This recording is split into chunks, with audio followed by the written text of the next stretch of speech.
and I'm also one of the officers of the ISMICS and somehow the liaison council of ISMICS.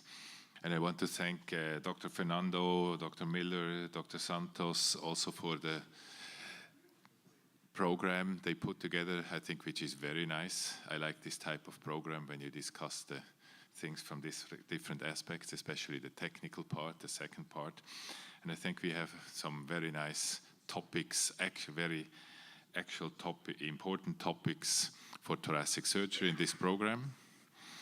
And I want to introduce the first speaker, which is Ricardo Santos from Brazil, Sao Paulo. And he will talk about how to set up a lung cancer screening program. Screening, of course, is very much, or imaging in general, very much linked to minimally invasive approach. And that's why I think it's important to have a screening program if you want to do minimal invasive surgery, thoracic surgery, especially for cancer, of course. And I give you the word. I have here a timer. So if it's getting yellow, you have 5 minutes left. Okay. Thank you very much, Ralph. Thank you, Chris, Fernando, for the invitation.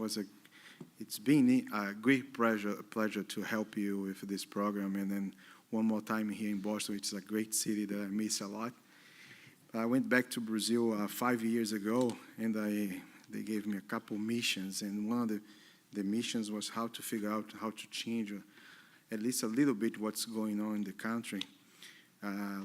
Screening is a major question. We're talking about the last Switzerland consensus on screening for breast cancer. So screening is being discussed in terms of cost effectiveness, but the National Lung Screening Trial is there to stay. I believe that will change a little, couple of things in the terms of technology, in terms of take the blood to see the genetic patterns, to see the genomics.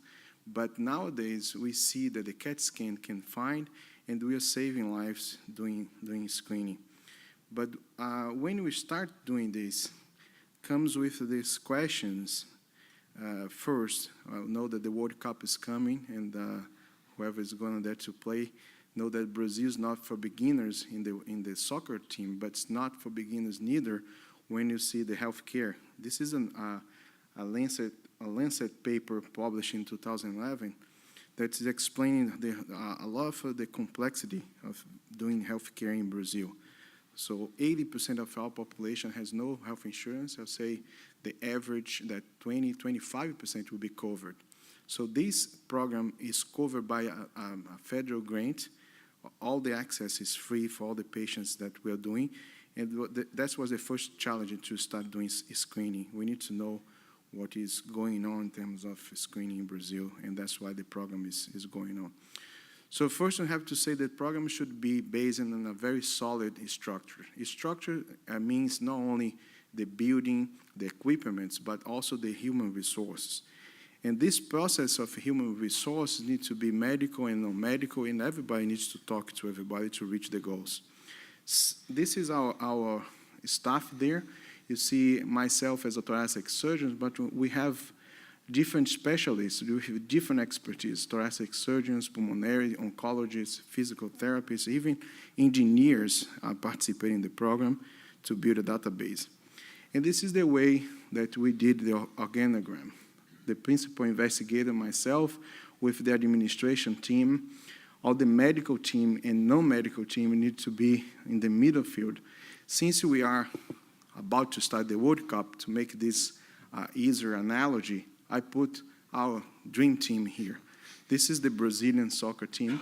We see the goalkeeper in the middle field, the attackers here, and let's see how this works with the other organogram. So this person, the research principal investigator, you keep is the person that will put the ball in the game. That's why, as a thoracic surgeon, you should not be only the striker. You need to be the goalkeeper, the gatekeeper, and you should be the striker also. So to start the game, you need to put the administration to work together with the medical team. And all the game will happen here. What is happening here is just a consequence of it's happening in the beginning. It's the way to understand that is to put all to work together, the radiologists making the decisions with the thoracic surgeons, and find the lung cancer cases as a consequence of all this.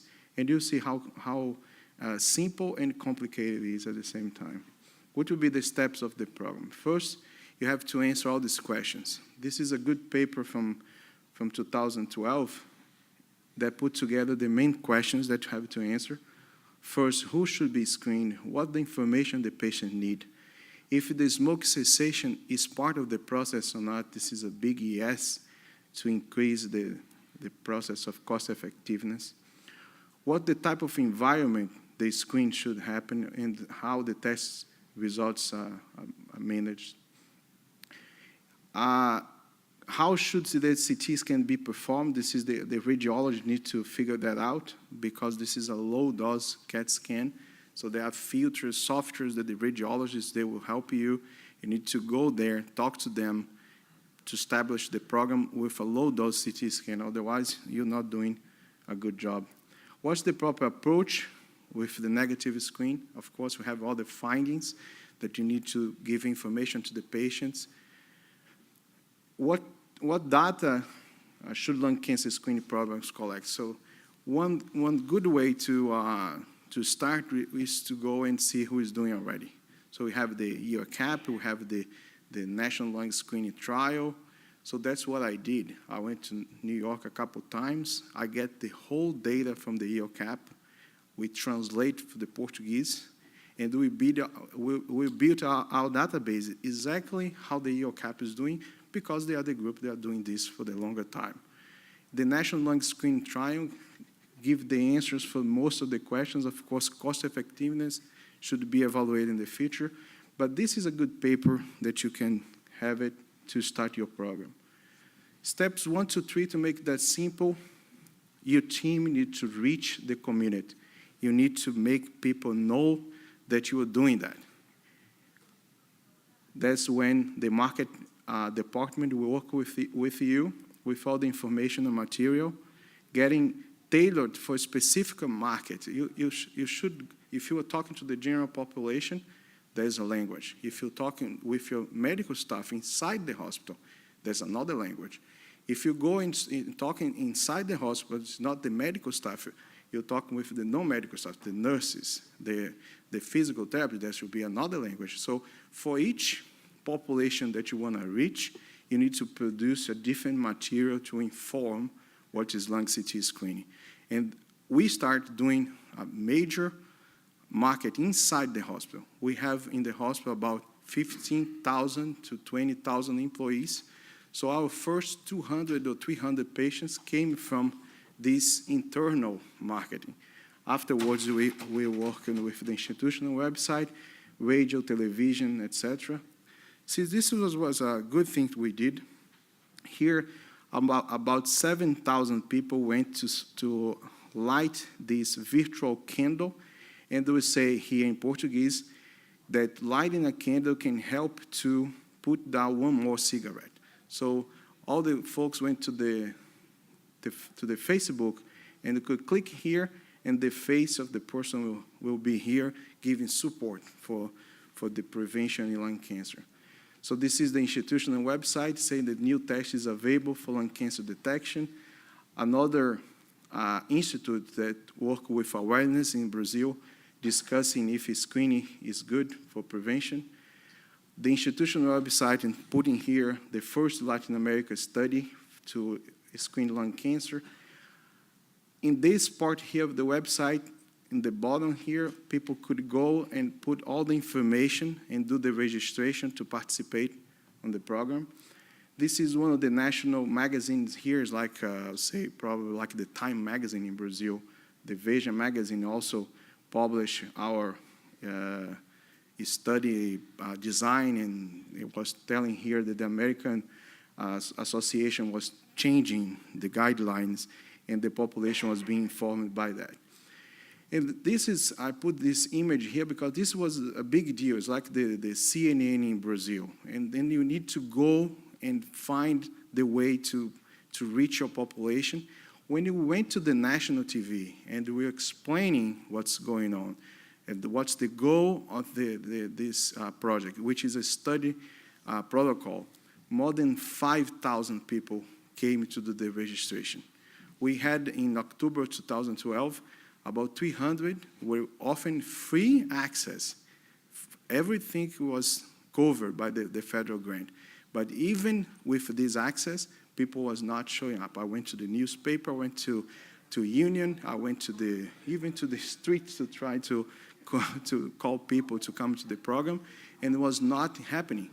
When we got the first patient, there was the father of a nursing, talking national TV that he got a small cancer removed, and he felt that his life was saved. More than 5,000 smokers called the program. Step 2 will be the triage. After all these folks called, of course, a lot of people will not be eligible for this study, so we need to do a good inclusion and exclusion criteria and check first. We have 5 research assistants. They will be on the phone calling the people, talking to them, see what's the age, what's the smoking history, if they have or not the eligible criteria to come over. If they don't have the eligible criteria, we say thank you very much for your call. This is a prevention program. You're not eligible at this time. Please be in touch to call next year because you're 54. Our criteria is the same of the National Lung Screen Trial. A lot of people that call, they are 50 years old, they are 51. We don't call them to come. If they have a smoking history that's 10 years or 15, they should not come neither. They have to be with 30-pack years. So we're always saying, thank you very much, call later. Of course, I don't say, smoke more and come back. It's not making any sense. But we should have exclusion criteria that's clear, and people that will show up with any clinical symptoms should not come to the program, should seek medical assistance in the healthcare. So this is the scenario. People can get the orientation, fill up all the questionnaires, you do the Fagston score for nicotine dependence, anxiety and depression, also the short form 36 for quality of life, and then you give the form to sign up and do the CAT scan. The coordinators will manage all the information, call the patients, but we have all the hospital sectors participating, the call center, clinical reception, laboratory, archive center, IT department, information security, marketing, all working together and they know about the program. And when someone calls the call center saying that they want to participate, they know what the number they should call to make the registration. So the executive manager will help doing the follow-up, seeing all the medical reports, and also the budget control. Budget control in a federal grant is very important to keep the peace, so we have to plan, estimate, and record the expenses, acting with the plan, compare the expenses with the estimation, and execute all the changes that are necessary. The follow-up, we need to review all the reports, the schedule, monitor the questions, the triage is done. We go to the step 3, which is the multidisciplinary approach. Radiology is a key component of the program, seeing all the findings. Then the thoracic surgeons and pulmonaries, bi-weekly, we got together to discuss all the positive studies are discussed in a multidisciplinary table. We thoracic surgeons, we have a major role in the process because all the decisions should be made by us. The minimum invasive skills are not only necessary, should be mandatory in this type of a program. Oncology will have a secondary role, but of course, work with the staging, follow-up, diagnostic approach, but we're talking about investigation of blood tests and molecular markers, especially with the MD Anderson Cancer Center. This is the scenario that we see a lot of time. The surgeons discussing with the pulmonary say, oh, maybe a biopsy should be done. The radiologist saying, trying to hold the surgeons. The oncologist here checking his emails. And the pathologist is right there just waiting for the final results. Our results so far, we had almost 3,000 candidates. We excluded almost 2,000. We recruited to the study so far, 671 did the CAT scan. 745 individuals are included at this moment.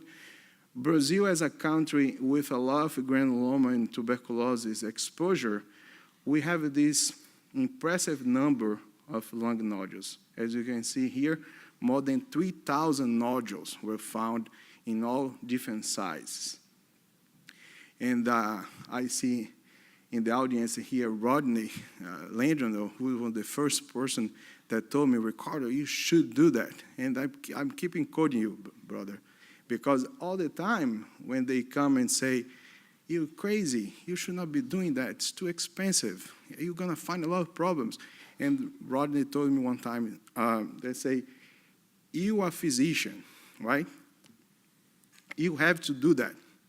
It's our job to find problems. If you have the budget to control, you have expenses to do, you have administration to take care of the money. We are physicians, and you should find problems. And that's what we're doing. So far, with nodules that are positive, 265 individuals, the decisions were in 60% the annual follow-up, only 4.2% get more expensive stuff. PET biopsy was done in 28 individuals. So I'm finishing, my time is over, but here are the PET biopsy results.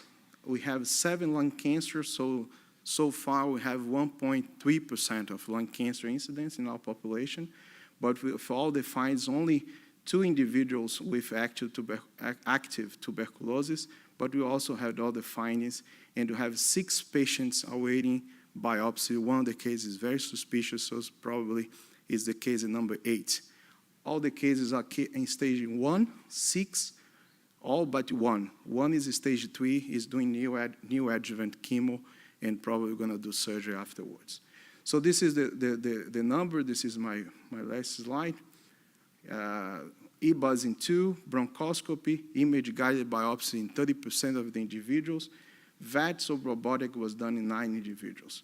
This is just one of the individuals with a PET positive. The way that you're doing VATS lobectomy is a 3-port incisional approach.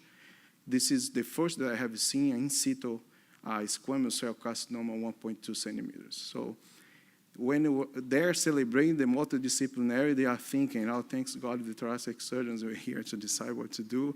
Well, they're working, they are celebrating outside the OR. So our results showing the prevalence is similar to international studies. The recruitment strategy based on public disclosure has been effective so far. Restricted protocol for biopsies in progress, and cost effectiveness should be evaluated facing our reality and also your reality. This is the most expensive stadiums in the world, and for whoever is going to the World Cup, welcome to Brazil in the near future. Thank you very much, and appreciate the participation here. Thank you very much. We will have time to discuss at the end. And I don't know if I misinterpreted this picture. Are these the Brazilian already celebrating the victory in the World Cup, or how we should understand these pictures? That's a picture from the past and also a near future. That's what I thought. Okay, what I have to say also, my co-chair, Dan Miller, had to stay at home for some family reasons. I think this is, of course, reasonable. He couldn't come. And he sent his replacement, Alan Pickens, to co-chair this session. Thank you for coming. And we go on with the next presentation, optimal surveillance after lung cancer resection, CT chest X-ray timing, presented by Michael Jaklic from Boston, Massachusetts. And of course, this is the second part of the same topic, like the other side of the medal after the operation, how you go on. Yeah, we're going to talk about what formula as to what to do when you have small nodules. I don't have to tell this audience that lung cancer is a huge problem with 220,000 new cases in the country every year. It's always surprising to me that when that number is quoted, many people that share the care of these patients initially say it's not 250,000. It is 250,000 new cases that are in this country. It's more than colon, breast, and prostate combined. So it's a very common disease. It's a very lethal disease. Only 16% survive 5 years. It's a disease that's been crying out for screening. The story as to why there's not screening is a controversial topic, but the important issue is moving forward, there should be screening. And that's based on a prospective randomized trial that was started in 2002 called the National Lung Screening Trial. There was only 3 eligibility criteria to enter this trial. You had to be between the age of 55 and 74. You had to have a 30-pack year smoking history. And if you had quit, you must have smoked within the past 15 years. You were excluded specifically of participating in this trial if you had had a previous lung cancer. The results of this trial were published in 2011, and we're about to go to funding from this trial to public policy beginning in January 1st of 2015 in the United States. And that's based on the fact that this randomized prospective trial found a 20% lung cancer-specific mortality reduction. The way the trial was set up is there were 3 annual screens and then observation for 4 years. So you were randomized to get a low-dose CT scan, and by low dose, I mean you had to have 2.5 millisieverts scan. The average in this trial was 1.6 millisieverts. To put this in context, the average contrast CT scan is 8 millisieverts. So this is a quarter to a third of what a normal dose is. And the new generation of CT scans and all of your institutions can do these low-dose scans. And they have sufficient resolution that you can see nodules. You're not giving contrast material, so you're not seeing the vessels as well, but you're seeing nodules within the parenchyma. A key component of this program was smoking cessation, and it's important to bear in mind that even though opponents of this trial are trying to point out that European trials have not corroborated this finding, this trial had 53,000 participants. The next closest trial is only 16,000 accrual, and accrual has slowed in the trial in the Netherlands because this was published with 53,000 patients and showed had to be stopped early because of the reduction in lung cancer-specific mortality. The AATS Council charged a task force in 2011 to change the data from a clinical trial to public policy recommendations. And we were charged specifically to include long-term lung cancer survivors. And our charge was to have these guidelines completed by April 2011. These guidelines have been, many of them have been upheld by the United States Preventive Services Task Force. So what I'm going to share with you today is those specific recommendations. The first recommendation is that there should be annual lung cancer screening with low-dose CT scans from age 55 to age 79 for patients with 30-pack year history of tobacco. In particular, we took out what's called the quit rule. So the quit rule said that if you had quit, you had to have smoked within the last 15 years. If you look at the generators of risk, they are primarily determined by the total tobacco exposure that you had in your life and then a function of your age. So there's no evidence that quitting for 15 years reduces your risk down below what you would be that's generated by age, and I'll show you that specifically.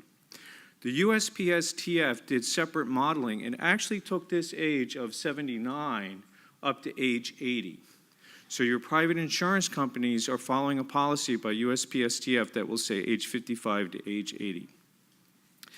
It is important for us as professionals to agree that there is no point in screening those individuals who are so impaired by comorbidities that they cannot undergo treatment. There are people who are against lung cancer screening, and they maintain that we're going to screen a large cohort of invalids who are close to the age of 80. What are the justification for annual screens? Now, so the recommendation is you get a low-dose CT screen every single year, and that's based on the results of the NLST. You entered at 0 and you received a low-dose CT or chest x-ray on year 1, year 2, year 3, and then you received nothing. You were observed with no CT and no chest x-ray. And so what we see is the detection of nodules, the two curves deviate for the first 3 years while you're in screening, and then when you go to observation, they're in parallel. So it's only during the annual screening that you actually find these cancers. And this trial was stopped around the 5th year with a 20% mortality-specific, lung cancer-specific mortality reduction. We have every reason to believe that if you had continued to get those low-dose CT scans every single year, the mortality reduction would have exceeded 20%. What's the justification for age 74 to 79? It's important to remember that the trial was set up to accrue. That's why they had age 55 to 74. The decision to stop at 74 was an arbitrary decision, that's where they were going to do a trial of detecting cancer in people who they felt were robust enough to undergo treatment. It was an arbitrary decision. But half the patients in the United States of America are over the age of 74 when they have their lung cancer diagnosed. Furthermore, we are graying in the United States of America. Average life expectancy is up to 78.6. Lung cancer incidence is a function of age, and your risk increases over the age of 74. And if you take as a general rule of thumb that your screening should add 7 high-quality years to your life expectancy, then that's where the rule for stopping at 80 comes from. Specifically, it's Caucasian males whose probability of survival for the next 5 years hits at 80.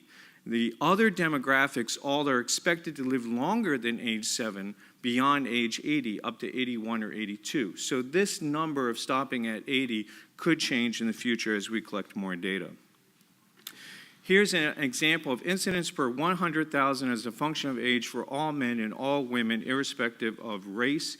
You can see that for men, there's a continual increase in the incidence, with almost double the incidence over the age of 75 as under the age of 70. Women peak in the age group between 71 and 75, but still at 74, their incidence is significantly higher than the incidence between 66 and 70. If everything else stays the same, your tobacco exposure, your comorbidity, everything else stays the same, but you age 1 year, your risk of developing lung cancer has increased incrementally in that year. So that's why the screens need to be every year. Secondly, long-term lung cancer survivors should have annual LDCT to detect second primary lung cancers until the age of 79. I don't have to convince this audience that the highest risk of developing a new lung cancer is people who've had a lung cancer taken out. It is surprising to me, however, that other medical specialties find that as a novel idea.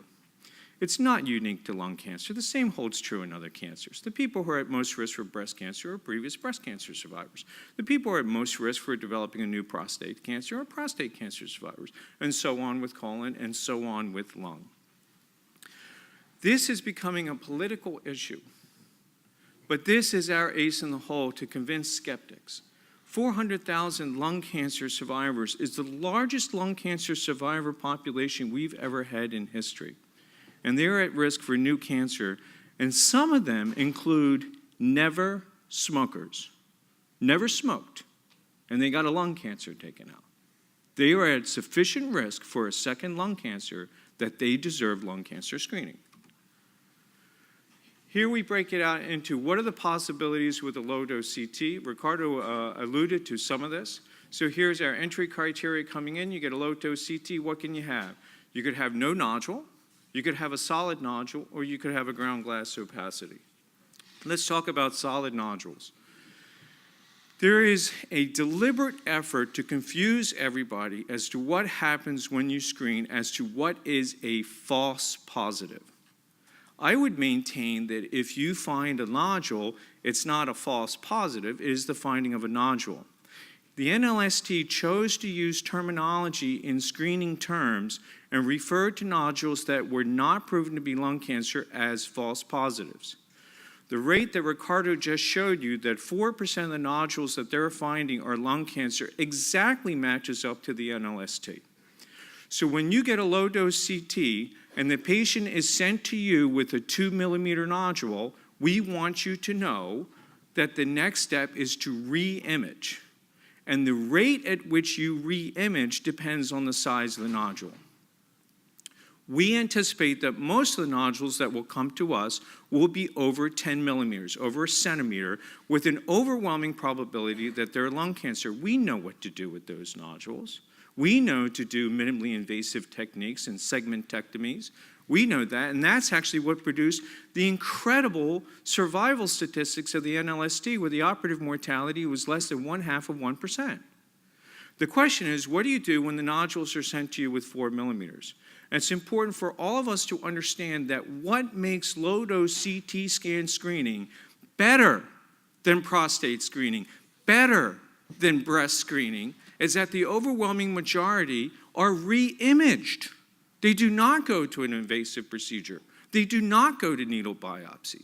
They get re-imaged on these sub-centimeter nodules. So we all have to be crystal clear on that and be able to articulate that to people who are painting these phantasms that we're going to find 2-millimeter nodules and do right lower lobectomies through open thoracotomies for that.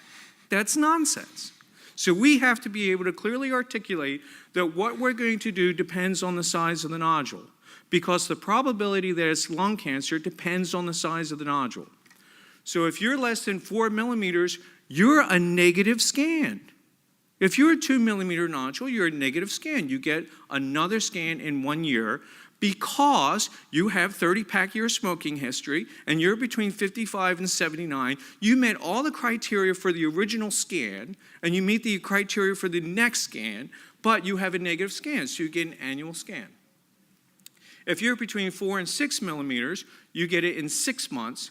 If you're between 6 and 8 millimeters, you get it at 3 months, and over 8 millimeters, your probability is sufficiently high that you have a lung cancer that you start to move into PET-CT and potential surgery. What do you do for ground glass abnormalities? Ground glass abnormalities also depend on size.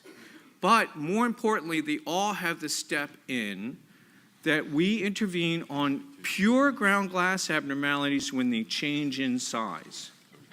This is different from the part solid nodules. So the area where it looks like ground glass, but there's a circle of solidness in that. Our term now for that is part solid nodule, and they have a very high correlation with the minimally invasive adeno. And whenever you see a part solid nodule, you should intervene surgically. But if this is pure ground glass and you're over 10 millimeters, you re-image in 3 to 6 millimeters. If you're 5 to 10, it's 6 months. And if it's less than 5 millimeters, it's a year. If you develop a part solid nodule, you move on to surgery, or if you're increasing size. So if you have what we're seeing more and more, people have multiple ground glass abnormalities, and you're re-imaging and everything's staying stable, but then in 2 years into it, all of a sudden one of them starts to grow, that's the one that becomes surgical intervention. We have developed this skill set amongst our community de novo over the previous 2-3 years. We have to learn how to articulate it. And the more that we have a formula like this that we're going to find for those nodules that have a low probability of lung cancer, the more we're going to explain to a skeptical audience why this has value. New nodules. So this is a patient who was in a screening program and then was found not to have nodules in the past, but now has a new nodule. That's a higher probability that it's a lung cancer, but the first question is, what is the probability that it's an underlying infection? So for these new nodules, they're built in this step where you're trying to make sure that it's not inflammatory and you're repeating these in 1 to 2 months. Everything else is the same. So where are we in lung cancer screening? Where are we in the evolution from a clinical trial to public policy? The United States Public Services Task Force had a draft statement in August of 2013. This is the group that's in charge of screening programs, and this is a group that has had a public statement for the last 25 years that says there's no value in lung cancer screening. It was a major political change for this group to come out with a draft statement in August of 2013 recommending low-dose CT scan for screening between the ages of 55 and 80 for those with a 30-pack year smoking history, and regretfully maintained the 15-year quit rule. They gave it a B recommendation. And the reason why they gave it a B recommendation was there was only one study, although they acknowledge it was the best run study that's ever been run in this field. 53,000 patients, set up well specifically for it, so it's an excellent study. So they gave it a B recommendation. What probably wasn't understood at the time is when they passed the Affordable Care Act law, the notorious Obamacare, there was a plank in that law that said if the USPSTF recommends anything with an A rating or B rating, the private insurers must cover it with no copay within 1 year. So when their public draft statement became their formal statement on December 30th, 2013, that put private insurers as paying for lung cancer screening in the United States of America as of January 1st, 2015 by law. That's what's supposed to happen. But there's a problem. Affordable Care Act does not cover Medicare. Medicare is entitled to have its own hearing. So Medicare had a MedCAC hearing, that's Medical Evidence Advisory Council meeting, on April 30th in 2014. I'm sorry to say that I was there and I saw what I thought was a travesty of science, where opponents were given 30 minutes to speak and proponents were given 4 minutes to speak. You may have seen in the internet articles various spins on this about how a panel of clinicians, there was not a single clinician on the panel, felt that there was insufficient evidence to advise Medicare to provide lung cancer screening. So the way it stands right now is it's theoretically possible that the private insurers will cover you from 55 to 65 as of January 1st, but then when you turn 65, you'll no longer be eligible for lung cancer screening if Medicare votes it down in November of this year. This is a political issue. If the congressmen convince Medicare that is not in their best interest to vote this down, then there will be continued care. What I think is more likely to happen is the private insurers will say, if Medicare votes it down in November, this isn't fair that we have to cover it in January through no fault of our own if Medicare is going to suspend it, so let's just hold off for a year. Let's just halt it for a year. So that's a very real risk that that could happen in the insurance companies. They raised the issue about what is the cost, the hidden cost. They didn't have an argument on the financial cost because it turns out that lung cancer screening is more financially cost effective than any of the other screenings. I didn't know this, but it turns out that colon is the most effective, cost-effective screening modality, and it comes in at cost per life year saved of, where is it, colon is 19,000 to 29,000, and lung came in at 19,000. So it's not a financial cost. It turns out that the estimate is it will cost a Medicare beneficiary $1 per month per beneficiary to bring lung cancer screening to fruition. There was an article a week and a half ago that said that a new study showed that Medicare would pay billions for lung cancer screening, and it came out to $3 per beneficiary per month. So I pay more than that for my Starbucks large coffee on a single day. So we need to find terms to explain this to our opponents. When people say it will cost $30,000 per lung cancer life saved, I paid more for my SUV. So we have to learn how to explain this to a skeptical audience. The second risk was radiation.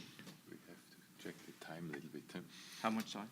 It's over. But, It's over. All right. So radiation is not an issue, and I thank you for your time and your patience. You have a lot of pro, no problem. Pro time now, but the time is over this time. You have some conclusion slide, maybe? So what can you do? I think it's important that we challenge especially businessmen to say, do you believe that smokers deserve to die of lung cancer because they smoked? And I think if we put it in that type of graphic description, it's the businessmen in particular who are concerned that their businesses will be pushed out of business because of the cost of Medicare screening. And so we have to challenge people, do you believe that smokers deserve to die of lung cancer? Thank you. Thank you. We will have time to discuss. Thank you very much. At least in screening, the US won the World Cup, I guess, this already, with a trial. Our next presentation will be Bronchoscopy, Navigational and Ablation Peripheral Nodules by Dr. Yasufuku of Toronto General Hospital. Good morning, everyone. Yellow. When it's turning yellow, you have 5 minutes. Yes, I'll try to stay on time. So thank you very much for giving me an opportunity to talk today about navigation, bronchoscopy, and ablation of peripheral nodules. I do have a few disclosures, but for this content today, I've been doing studies with the Veran Medical Technology virtual bronchoscopy system. Solitary pulmonary nodules, as you heard from the two speakers, is an issue not just in the US, but around the world. We are faced now with patients that show up with pulmonary nodules. What do we do with them? The prevalence of malignancy depends on the size, it really depends on the characteristics on the CT scan, whether you need to proceed with intervention. There are different ways of getting tissue diagnosis from peripheral nodules. One is the surgical resection, which we are all familiar with. CT screening, having said that, 98% of the nodules tend to be benign. My focus today is on bronchoscopy, and this is a procedure that has been done for many, many years, but mainly it has been done with fluoroscopy guidance. The problem with this is that if you cannot see the nodule on fluoroscopy, it's very difficult to approach it. There's no pathway imaging. Steering of tools have been difficult with the conventional bronchoscopy. And when you look at the literature, the yield of transbronchial biopsy is around 10 to 50%. And it really depends on the bronchoscopist doing the procedure. Now there are different ways of what we call guided bronchoscopy. The radioprobe EBUS, which I'm briefly going to talk about, the electromagnetic navigation bronchoscopy, the virtual bronchoscopy, guided bronchoscopy, CT guided bronchoscopy, and also using the ultrathin bronchoscopy with a diameter of 2.8 millimeters. But today I'm going to focus on the three topics here in the first part of my talk. So I'll start with the peripheral radioprobe EBUS. And this is not the convex probe EBUS that we use for staging of lymph nodes, but basically it's a very small probe that fits into the channel of a flexible bronchoscope. It can be used in a regular diagnostic bronchoscopy. It fits into a 2 millimeter channel. And what you do is you use the bronchoscope to navigate all the way out in the periphery. You use the probe to find the nodule. Once you hit a nodule, you'll be able to see it on the ultrasound. Once you do that, you leave the guide sheath, take out the probe, go in with the biopsy forceps. So it's a way to really confirm that you are at the lesion. And this is a video showing you a patient with a lesion in the mid-lung area. And you can see this is the pulmonary artery and the tumor. If you can define the tumor on the radioprobe, you know that your forceps is going to be very close to the lesion. So this is one method of approaching a nodule. There has been multiple studies looking at the role of EBUS for peripheral nodules. Meta-analysis of 7 studies using the radioprobe EBUS for peripheral lesions showed the pooled sensitivity for lesions less than 2.5 centimeter, 71%. And there is one randomized prospective trial comparing radioprobe EBUS versus CT-guided biopsy. There was similar diagnostic accuracy with the complication rate, 3% for radioprobe EBUS versus 27% for CT-guided biopsy. So in the hands of experts, this is a way where you can approach the nodule. Now, the problem is, how do you approach the nodule? You can use the radioprobe, but if you don't know the bronchoscopic anatomy, you really cannot approach the nodules. So then I'm going to talk about the electromagnetic navigation bronchoscopy, and this is a system that is widely being used. It's from Super Dimension, and now bought over by Covidien. What it is it uses a miniature sensor, electromagnetic location board, and basically a computer. What you do is first you scan the patient, you get the images onto a CD-ROM. Then the planning stage, you put the CD-ROM onto the computer, you make the roadmap for yourself. So you put on the computer, you tell yourself which road I want to go to. And then you go to the patient, and in combination with the electromagnetic board, it defines you a roadmap. So there has been many studies looking at this device. The diagnostic yield ranges from 54 to 75% for solitary pulmonary nodules less than 3 centimeters. So when you compare it to the conventional transbronchial approach, it is better.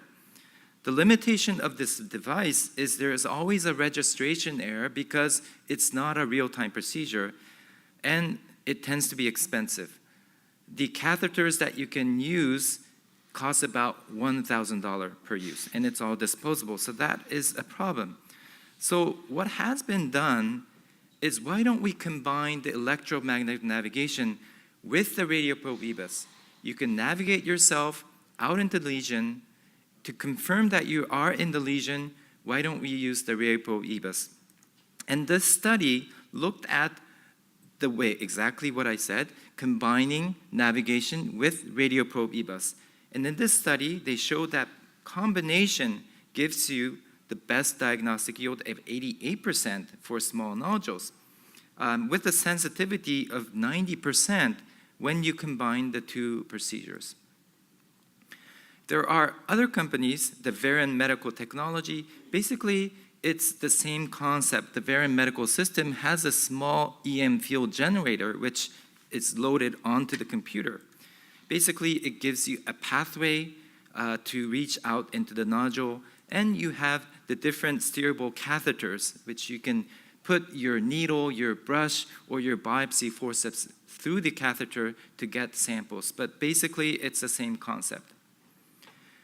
Virtual bronchoscopy guidance is a little bit different. There are actually there's only one system available in the US, but around the world, there's another system from Olympus. The lung point system from Bronchus, basically, it's the same thing. You load the CT data onto the computer and you generate a roadmap.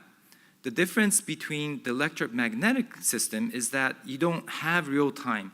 It's all basically a virtual bronchoscopy. So you just rely on the virtual image when you do the bronchoscopy. And there has been several studies looking at the yield of this device, around 80%.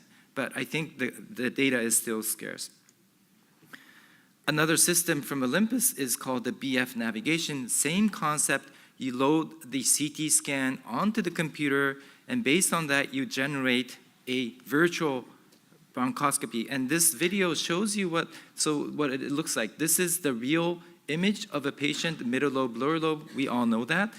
The virtual navigation system tells you you need to go in here. So that is the basilar segment. We can pretty much figure that out. But if you want to go further out, you can use the virtual system. You push on the pedal, and the virtual system will tell you to go into this bronchus. And you can lead your regular bronchoscopy into whatever the virtual system is going to tell you. So this is one method of figuring out where to go, where to reach out. But again, you need real-time confirmation. So a group of bronchoscopists in Japan did this very unique study. It's called the V-Ninja study, where they combine the virtual bronchoscopy with EBUS versus EBUS alone. It was a multi-center randomized control study looking at peripheral nodules less than 3 centimeters. And they showed that if you combine, again, the virtual bronchoscopy with the radioprobe, you get a better diagnostic yield of 80% versus 67%, and actually shorter time to navigate out into the peripheral nodule. There has been a meta-analysis looking at the different guided bronchoscopy system, which I showed: virtual bronchoscopy, electric navigation bronchoscopy, the guide sheets, radioprobe. And when you look at the diagnostic yield, it's around 70%. So I think we are improving, but it still doesn't reach the standard of 90%, which we can get with the transthoracic needle aspiration. So to summarize the navigation part, it continues to evolve. There is registration error, moderate yields. It's not a real-time sampling. The problem is it's expensive, and highest yield can be achieved with combination of the radioprobe EBUS. I'm going to talk 5 minutes on ablation for non-surgical treatment of early-stage peripheral lung cancer, and there are different ways, including SBRT, RFA, different transbronchial approaches have been reported, including PDT, brachytherapy, microwave cryotherapy, but very, very little data on the transbronchial approach. So I'm going to really focus just on the RFA. And as probably the audience knows, RFA is a thermal energy delivery system that applies a high-frequency alternating current supplied by a radio frequency generator, and it's delivered usually through a needle electrode. Usually, these needle electrode is introduced under image guidance. And the principle, the alternating current causes ionic agitation, it causes tissue heating, rise in temperature, which results in coagulative necrosis and tissue destruction. That's the whole concept of RFA. Basically, you want to heat the nodule. And the optimum temperature is between 60 to 100 degrees centigrade. There are different types of RFA system, the Levin system, CoolTip, and the Rita system. The issue is that all of these RFA probes have been really developed for the use in liver, and it's really not ideal for the lung. But we are trying to use it in the lung. I think that is the major issue. And the choice really comes down to the radiologist performing the procedure. And this is what an actual procedure looks like. You put a patient into the CT scanner, sterile technique, you put the needle under CT guidance, and you cook the nodule. There are some anatomic and physiologic aspects of the lung in terms with RFA. And one of the main issues is the tissue cooling in RFA occurs more rapidly when the zone of ablation is in close proximity to a large vessel, and we call this the heat sink effect. So if a nodule is really close to a large vessel, you cannot ablate the nodule very well. So unfavorable lesions for RFA, para-aortic lesions, central lung lesions, diaphragmatic lesions because they tend to move a lot, and also small apical lesions. And lesions in the proximity to the scapula because you cannot reach it with the CT guidance. There are several studies that have looked at RFA, and I looked at the program. I think there's 2 abstracts in this meeting as well. Probably the largest reported from Japan, 342 lung tumors, 25 primary tumors, and 317 metastatic disease. And the effectiveness is pretty good when you look at the 1-year survival, 72% effectiveness rates. One of the problems with RFA for lung neoplasm is the lack of long-term follow-up, and I think we will start to see more data coming up. The local recurrence rate ranges from 3 to 38%. The median progression-free interval, 15 to 27 months. Without long-term follow-up or adequate trials, its role in lung tumor, I think, is still to be determined. There is some data on the use of this for stage 1 non-small cell lung cancer, all very small case series, but the local progression is about 37%. Overall survival 1 year, 78 to 95%. But again, the interpretation is difficult because patients usually have multiple comorbidities. Criteria of progression is another issue. What about the complication of RFA? The most significant complication is pneumothorax, 30%. Prolonged air leak is very rare. Other complications include hemoptysis, pleural effusion, pneumonia. So I think the future of RFA, if a company or companies can come up with a device where we can ablate this more safely, and if the RFA probe is specifically made for the lung, I think that's when we can probably combine all the techniques, the navigation bronchoscopy, together with these transbronchial RFA devices. I think that would probably be the ideal way. There's one publication that came out from a Japanese group. This is a homemade system, and they trialed this transbronchial RFA device in actual patients. But I think the data is very early, so I'm hoping that in the future there will be newer devices coming out. So to summarize for the RFA part, RFA lung tumors show promising results in high-risk, inoperable patients with non-small cell lung cancer. Local progression rate after RFA is significant. It is safe with minimal morbidity in patients with peripheral lung lesion, but should be avoided in patients with central lesions. Prospective studies are necessary to evaluate the role of RFA for treatment of lung neoplasms. So I think I was on time. Thank you very much for your attention. Perfectly. No overtime. Thank you very much. And we go on now to the more technical topics.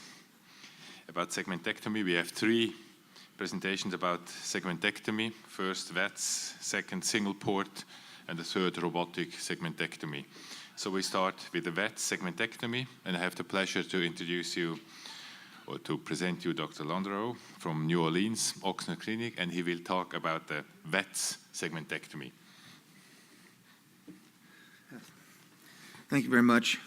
Christian, Ricardo, and others, thanks for inviting me to participate in this forum. This has always been a great international exchange of ideas and results.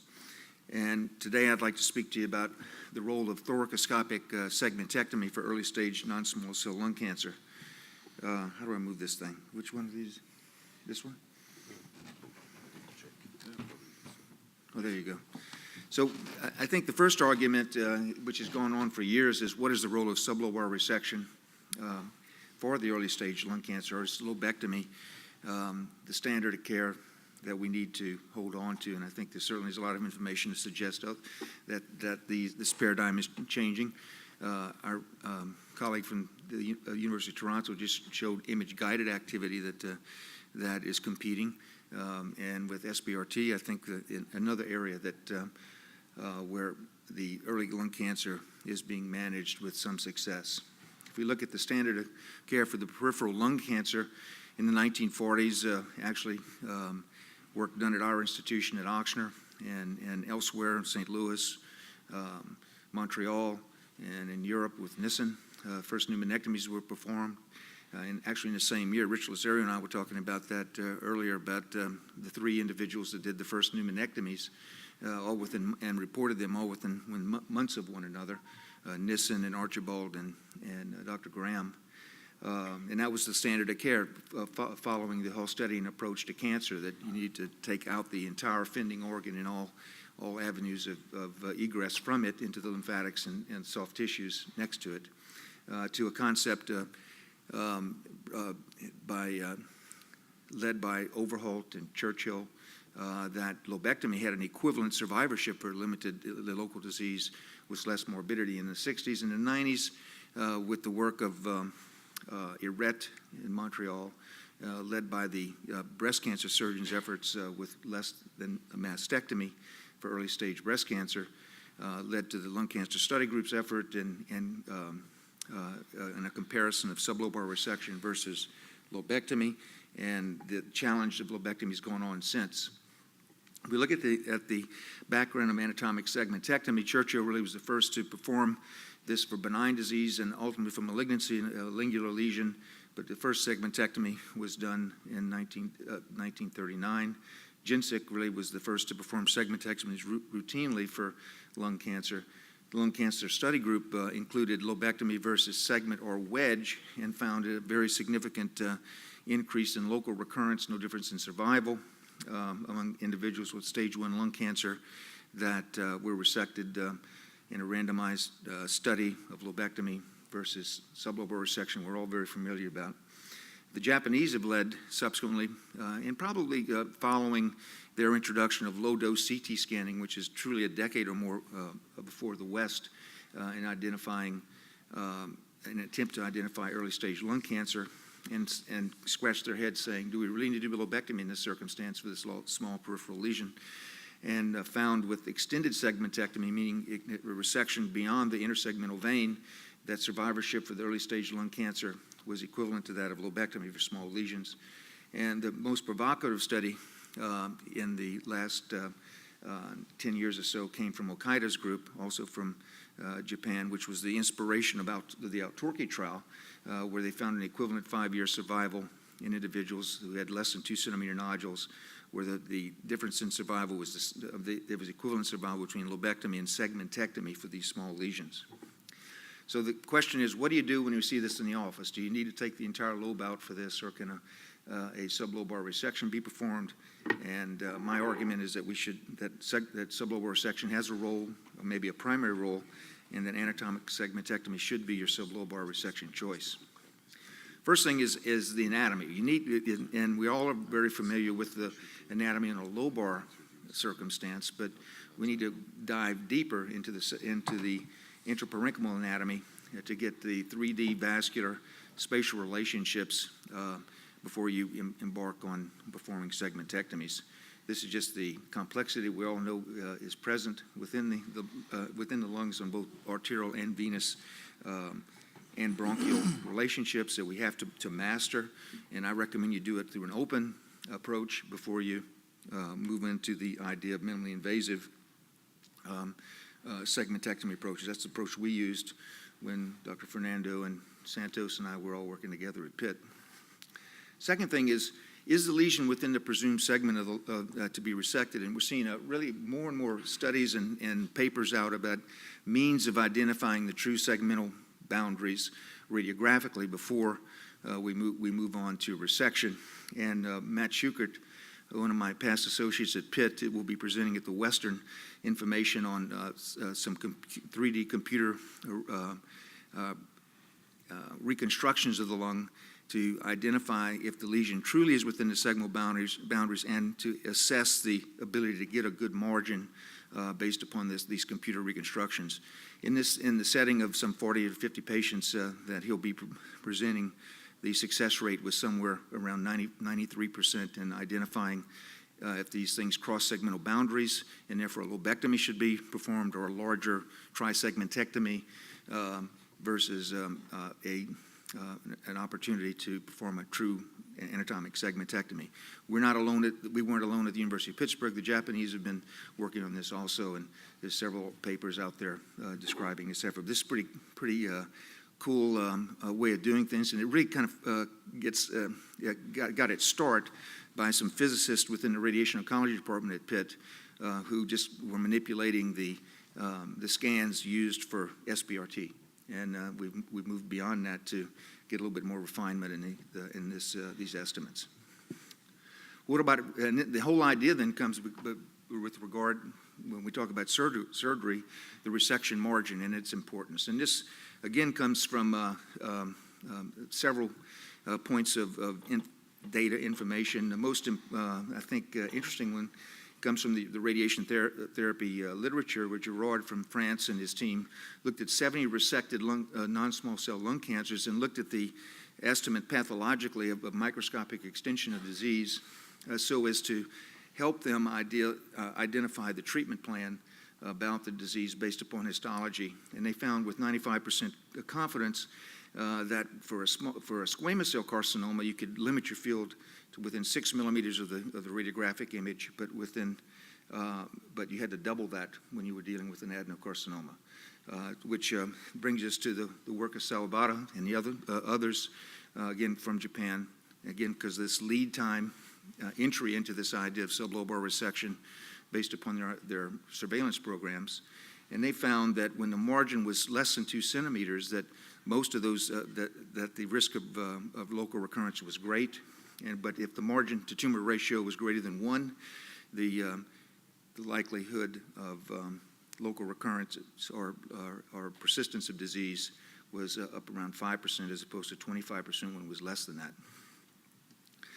Schukert and our team at the University of Pittsburgh looked at this in our early experience with anatomic segmentectomy versus lobectomy for stage 1 lung cancer, and he presented this at the STS and reported in the annals in 2007, and found that within our experience, again, with the lead information from the Japanese, and when we really tried to respect that marginal ratio, that our anatomic segmentectomy recurrence, local persistence or recurrence rate was 7% versus 5% in our lobectomy population, which was not statistically different.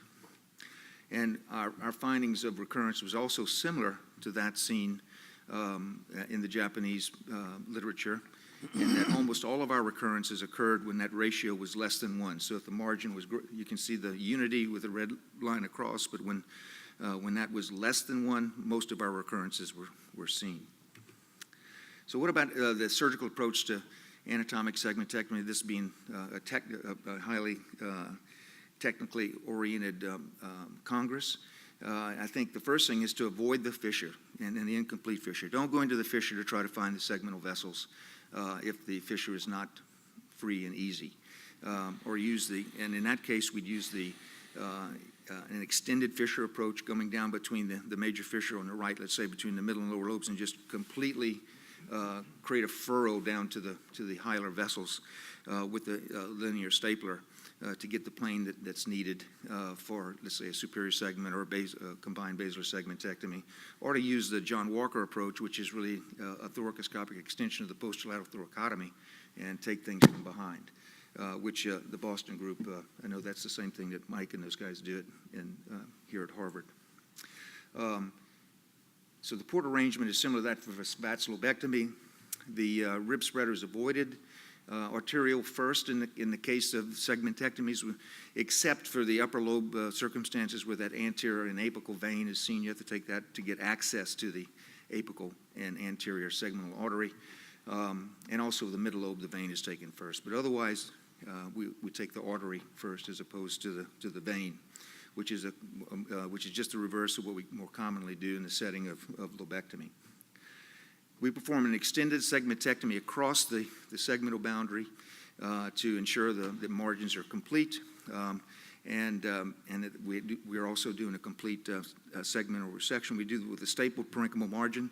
There is some literature to suggest that we are limiting pulmonary function by using the stapler, and I think we should all explore this concept of maybe doing cautery excision along the intersegmental vein as the way segmentectomies began, to see if there's going to be a difference in pulmonary functionality changes with that.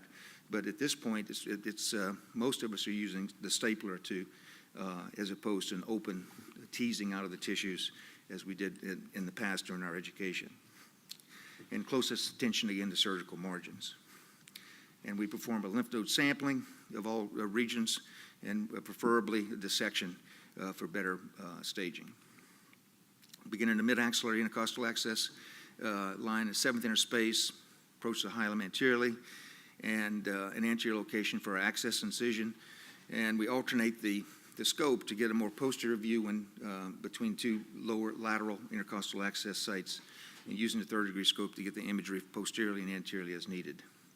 This is a typical incisional access, again, where we will move the stapler between, the videoscope from between 4 and 1 based upon the visibility and the access to the vasculature.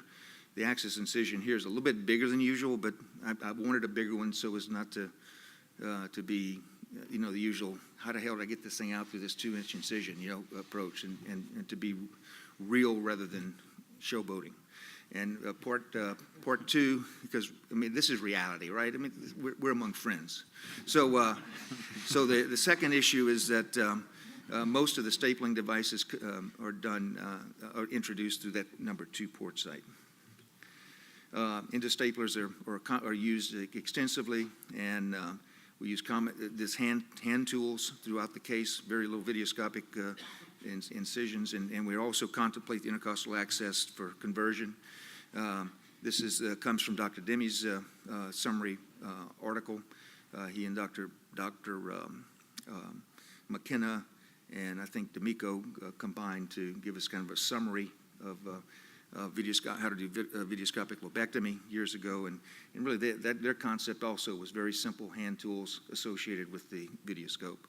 And this set of tools, the Japanese are certainly aware of this. Dr. Naruke's endoscopic surgical tools, Dr. Santos and Fernando and I have used these beautiful tools. We can't get them in the U.S. unless you smuggle them in. So, but and I don't know why. I think it has something to do with contracts and the FDA or something for this. It looks like regular things we deal with, but they've never applied to get these through. And you see the notch there is for tying down regular sutures as opposed to requiring endoscopic staplers for division of vessels. What about VATS versus open segmentectomy? Again, led by Dr. Schuchert, we have quite a bit of information come from the University of Pittsburgh. We looked at our open versus VATS segments. nearly unity in numbers. 104 versus 121 cases, and we looked at complications, and we found an increased number of complications in the open group compared to the thoracoscopic related to pulmonary morbidity. When we looked at the overall recurrence, local recurrence was similar, higher in the open group, but our follow-up was longer in that group, but no statistical significant difference between them. And our recurrence-free survival was the same, overall survival the same. And when we looked at segmentectomy and lobectomy, again, for stage 1, this goes back to Dr. Schuchert's paper, no difference in local recurrence or in long-term survival. It comes from that paper where we found no difference in survival in our lobectomy. And these were done at the same period of time. These weren't separate time intervals where segments were specifically chosen by my team versus Lukatich and others doing lobectomies. For stage 1 disease, we found a similar survival and no real morbidity differences. VATS segments versus VATS lobe, interesting data that Matt put together, Matt Schuchert again, and we found actually no difference in survival between VATS segments for stage 1A disease versus VATS lobes, and this was a propensity matched group presented at chest, at the American College of Chest Physicians a couple of years ago, 2012, 212 patients in each cohort, and again, no difference in survival over time, and the local recurrence was the same also. Most recently, we looked at our overall segmentectomy versus lobectomy experience for stage 1 non-small cell lung cancer, and this will be reported in the JCO in this next few months. And this was a 1-to-1 propensity matched group, 312 patients in each group. The denominator was different, but the characteristics based on these were the same. And again, no difference in survival, time to recurrence, recurrence-free survival, and overall survival, and again, this will be coming out in JCO in the next month or two. Our segmentectomy, VATS segmentectomy approach has been much more extensive over the years, but again, we learned, we cut our teeth on open segmentectomy, which was something that we had to kind of relearn. Much of us in our training did 3 or 4 of these. Our interest was increased with reading of the Japanese literature, and we went from open to thoracoscopic. Dr. Lazaro is going to tell us about the next step, robotic, here soon. And so it goes from that same trend, open to VATS to now the robotic concept. What are the favorable circumstances for segmentectomy? I think we need to keep this in mind when we see the patient and see the nodule. Small lesions, less than 2 centimeters in size, confined to discrete anatomic boundaries. I think our new CT reconstructions will help us there. Peripheral in location, because more central lesions, you basically distort the physiology and anatomy of the lung equivalent to a lobectomy, so that it needs to be a peripheral lesion. Margin should be at least 1 centimeter in size with preferably a ratio of greater than 1. For the older patient, Dr. Jacklick talked to us about issues of comorbidities in the elderly that we're fighting when we try to use lobectomy in the setting of the elderly. It probably doesn't matter. Dr. Mary from Dr. Jacklick's institution looked at this and found that for older patients that they're really, because of comorbidity differences, comorbidity influence, that there was absolutely no difference in survival between sublobar and lobar resection for the stage 1 lung cancer. Certainly patients with impaired pulmonary reserve and the ground glass opacity, prior lung resections, and for metastasis, we need to, I think anatomic segmentectomy is the way to go. So I'll end here by, shared this with Rich earlier, Lazaro, is that education is not learning of facts, but the training of the mind to think, and that's why we're here, to try to exchange our ideas, but also to think more properly. And I'll just get past this. Amongst friends, you said that we have to watch the time. Yeah, so here's, come visit us in New Orleans. That's it, I'll end there. Thank you. All right. Thank you very much. Thank you very much. Due to we make a little change of program. You have to go to the back and load you and connect your computer, and we do the robotic first. I think so we can save this time for installing the robotic, and we go on. Yes, please. Dr. Richard Lazaro, we're going to ask to present the robotic segmentectomy while the computer is being attached for the next presentation.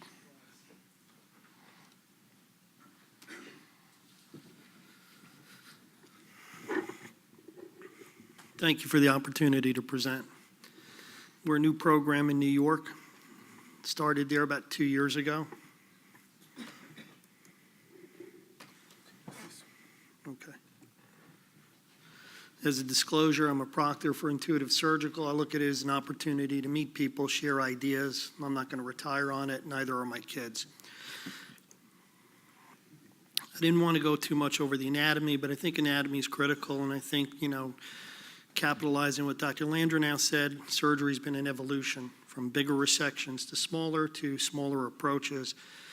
I really look at the robot as just an instrument in a surgeon's hand. And ultimately, all surgeons who know anatomy can do a lot of things. I love the whole concept of image guidance. It's a concept that we're trying to expound upon at our institution.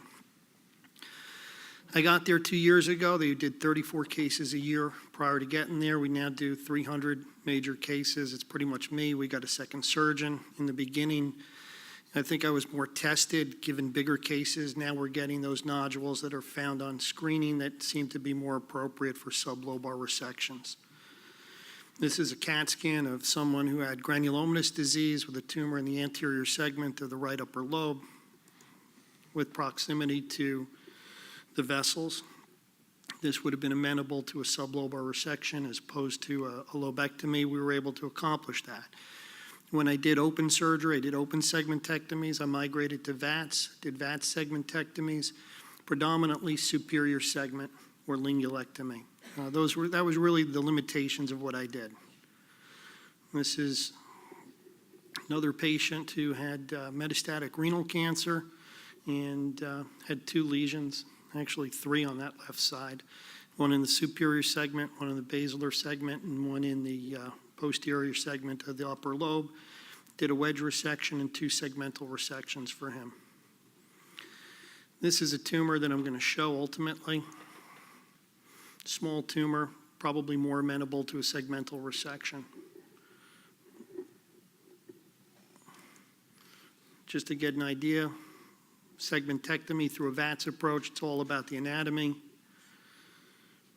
This is, again, superior segment, left lower lobe. This is superior segment, left lower lobe, done robotically. What I like about the robot is it's just 10 times the magnification, 3 times the precision. It is the same operation. I look at the robot as the ability to develop my non-dominant hand and use that scaled motion 3-to-1 to become more precise. We don't have the luxury, unless you have the new robotic system, to port hop with your camera. So critical to the accomplishment of your procedures, you need to put the camera in an appropriate position, which for us is the highest point in the chest, 10 centimeters below the tip of the scapula, in a lateral decubitus position. And this is, a more current look at doing a segmentectomy, ultimately a trisegmentectomy. And the idea is we use less staplers because we look at that plane in between the fissures and are able to see that avascular area. And we're able to use electrocautery to be able to divide it. So as Rod said, indication, small tumors, generally selection bias towards 1A, peripheral, limited cardiac and pulmonary reserve. Great for ground glass abnormalities. People say you can't feel with the robot, but you actually can. There's visual clues to haptics, so you don't necessarily need to tag it with a navigational system or put a wire into it. But we're looking at other ways that maybe we can develop a GPS for videoscopic surgery with or without the robot. Great for synchronous lesions and metastases. Again, it's been an evolution for open to video assisted with a robot. I didn't want to go over the papers, but from a chronological standpoint, Dr. Swanson's group really demonstrated efficacy of thoracoscopic segmentectomy. Dan Miller, who's not here today, with Dr. Pickens, able to demonstrate that VATS segmentectomy is safe. Great papers. I just wanted them up there for people to review. There's Rod's group out in Pittsburgh. Tom D'Amico looking at thoracoscopic segmentectomy, safe. Compares favorably to lobectomy.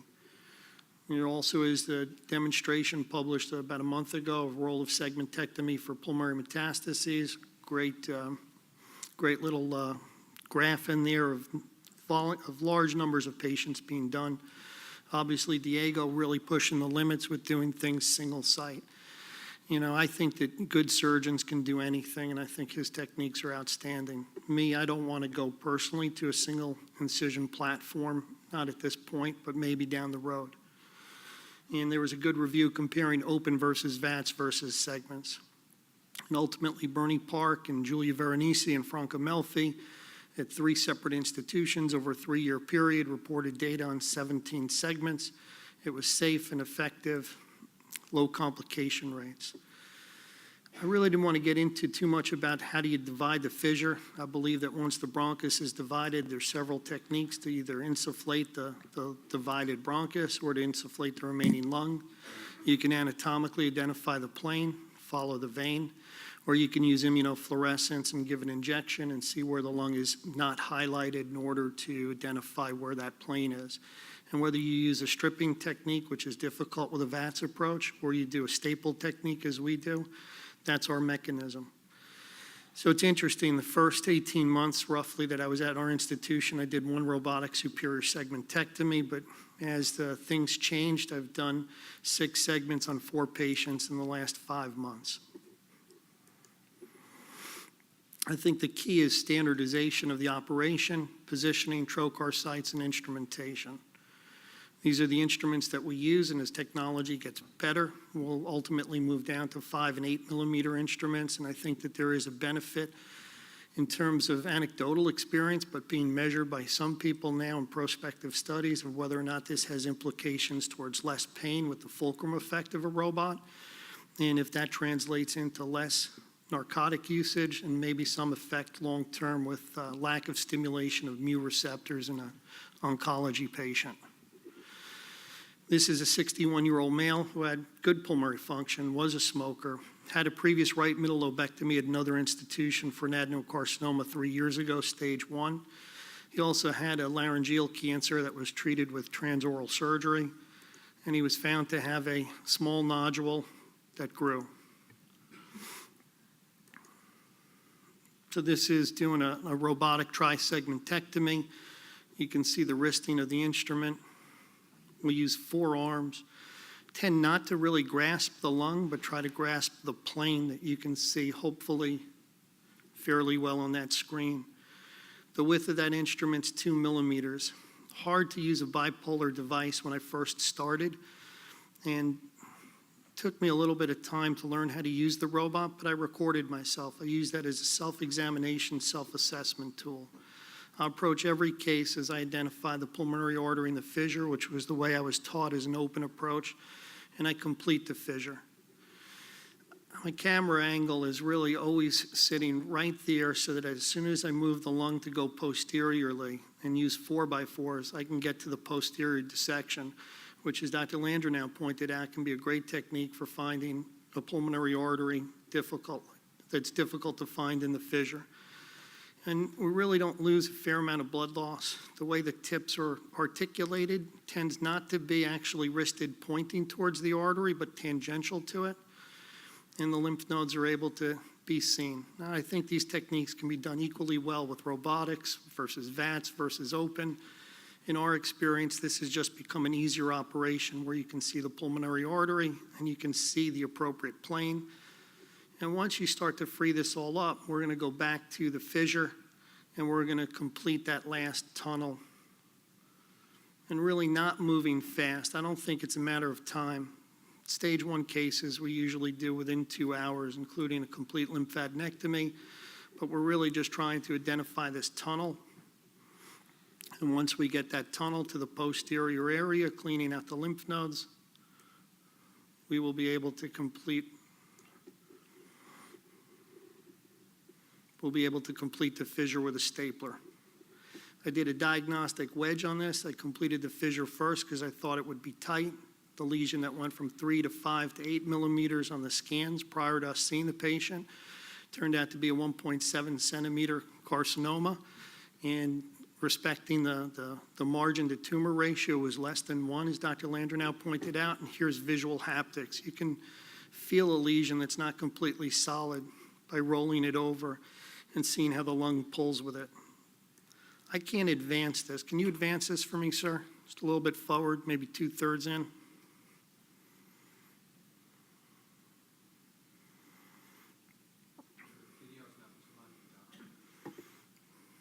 Better that than the patient.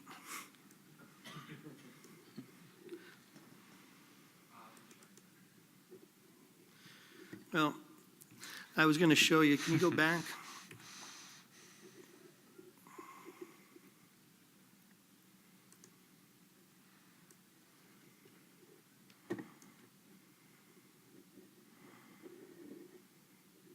No way to advance that. There's a folder there that actually has that video in it. It's the largest one.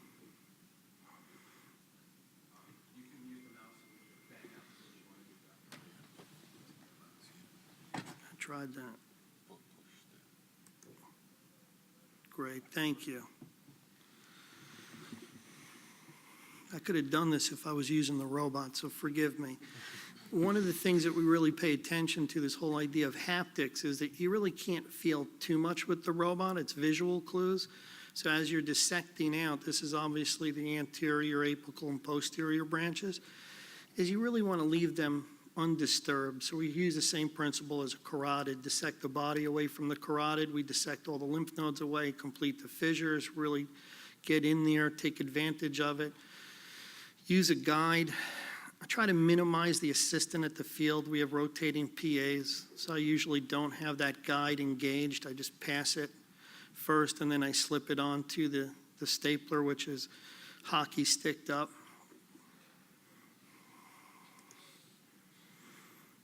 And then ultimately, we're holding the vein, just trying to develop the plane between the bronchus. Here's the bronchial segment. The lingular bronchus is down here. Key in this procedure is to really free up the lingular artery to give you more space. And then following completion of the bronchial division, we'll go ahead and do the parenchymal resection margin, do a complete lymphadenectomy. Sort of when I look at the lymph nodes, we explore every area, we do a dissection, we take what it gives us. This is the postoperative film 3 weeks later. This was the comparison to pre-op. This was the final pathology. Find that with a robotic platform, in my experience, we end up seeing more lymph nodes. Maybe it's we're not taking out lymph node fragments, but we're identifying stations and nodes. So I think that there's several levels of learning. And, for me, when I finished my training, I think I was unconsciously incompetent. I didn't know what I didn't know. Then I learned that I made mistakes, and I worked on becoming competent. I was very aware of that. And then all of a sudden, I'm hoping to get into that fourth zone where you're just effortless. And I think really it goes to an old way of doing it, that one of our teachers said to me that bad judgment leads to experience, and experience leads to good judgment, and then finally you become effortless. So for me, looking at the videos was a way for me to very comfortably, in my own office, home, say, wow, I left the operating room thinking I did a good job, but here's where I could make myself better. So we record almost every case. So for me, segmentectomy is safe, reproducible, great for pulmonary lesions that are small, preserve lung function, similar survival to lobectomy, used in selected cases. For me, a robotic platform took me away from superior segmentectomies to being able to do lingulectomies, trisegmentectomies, anterior segments. And I think randomized studies, as Dr. Landreneau pointed out, are necessary to look at the long-term data. And then the final thing is with imaging, you can see this CAT scan here of a tumor that was sitting very central on the upper lobe. And we take that CAT scan and we go a little bit more than the three-dimensional reconfigurations. We're trying to merge this image real time with navigation so that we're localized in the X, Y, and Z axis and be able to fuse reconstructed four-dimensional DICOM imaging with the video field so that we can give people the GPS navigation. So right now we have that image in our OR picture-in-picture. Sometimes we plug it into the Da Vinci Tile Pro system, but we're really working on a way to fuse that real time so that you can see where your tumor is and where the anatomy is. So thank you very much for the opportunity to present. Thank you very much. Very, very nice presentation. And we come now to the last speaker, Diego Gonzalez Rivas. We know him. Everybody knows him meanwhile. Single port segmentectomy. He will show us his technique. Thank you very much. Thank you. First of all, I want to thank the Society for inviting me to this outstanding meeting. So I want to focus my talk on these technical aspects of the single port approach for segmentectomy. But single port segmentectomy follows the same principles as conventional VATS with individual ligation of segmental bronchus, vein, artery, and division of the intersegmental plane. There's no doubt that science, medicine, surgery evolves thanks to the change and thanks to the innovation. And there's always a way to do it less invasive, so you have to find it. So some concept of anatomy, bronchial anatomy is usually consistent. Arterial anatomy sometimes follows the bronchus, but not always. You have to keep in mind this. And venous anatomy can drain multiple segments. When we perform a segmentectomy, a thoracoscopic segmentectomy, we have to be conscious that you can find a lot of variations in anatomy. So the indications for uniportal VATS segmentectomy are the same as Rodney saying his talk about, I think, the smaller tumors, less than 2 centimeters, and especially the ground glass opacity lesions are, I think, the lesions more suitable for this approach. Patients with impaired lung function text, or patients with previous resections, or central metastasis, or benign tumors are the candidates for this approach. There are several papers showing that pulmonary segmentectomy by VATS is similar as by thoracotomy approach. And in relation to the thoracoscopic approach by uniportal technique, we believe that we think it's important to have previous experience with conventional or two-port technique, but not mandatory. There are some surgeons doing uniportal approach direct from conventional open approach. The utility incision, the incision we perform is usually smaller than for lobectomy. It's about 2 or 3 centimeters, because we don't need to perform a bigger incision, because the tumor and the segment used to be small than the lobe and the bigger tumors. We used to place the incision at the 5th intercostal space, no rib spreader, no trocar. The key is the lung exposure. And we have a direct visualization to the target tissue because the camera is in the same direction as the instruments. One screen is enough. We prefer in our institution to use the 10 millimeter because the view we think is better with a high definition. But 5 millimeters is okay, and I think it improves the instrumentation probably. The camera is to be placed in the posterior part of the incision, and this is the same concept as open approach because your eyes are above your hands. So we have the same sagittal concept as open approach. The bimanual instrumentation is very important, and the coordination with the assistant.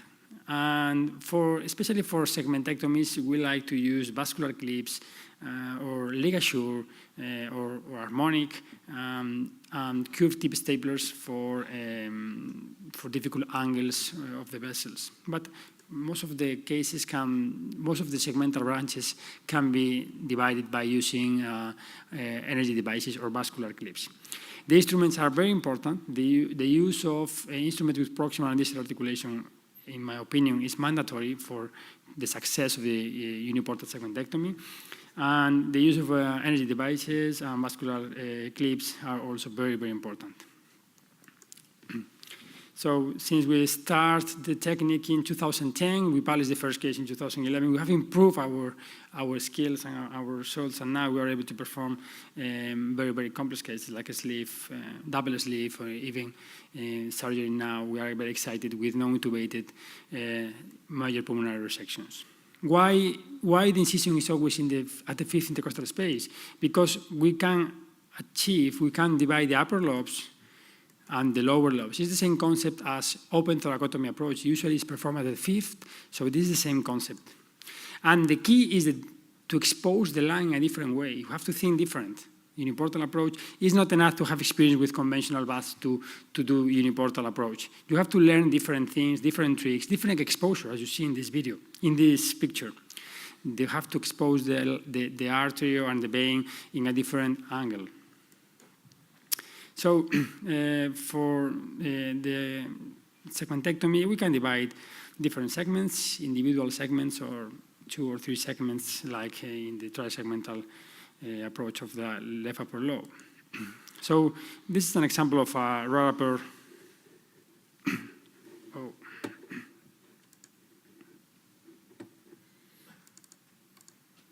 It doesn't work. I think we have to restart. Can you restart? Because I cannot see the videos.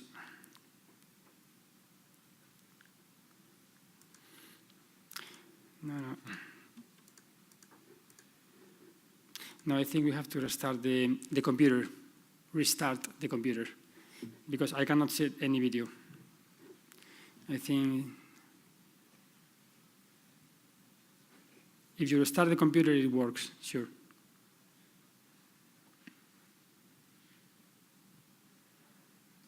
No, this is not restart. You have to restart. I'm trying to. No, but you put the on the. You want me to restart? Did you reboot the computer? Yeah, try again. Up, try again. No. It's too heavy. No, you have to restart. I think it's in Spanish, reinicio. You have to go to reinicio.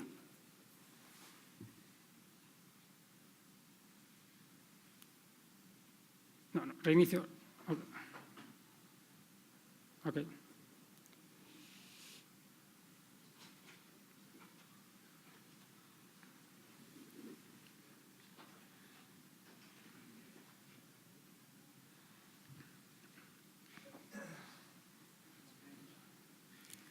It was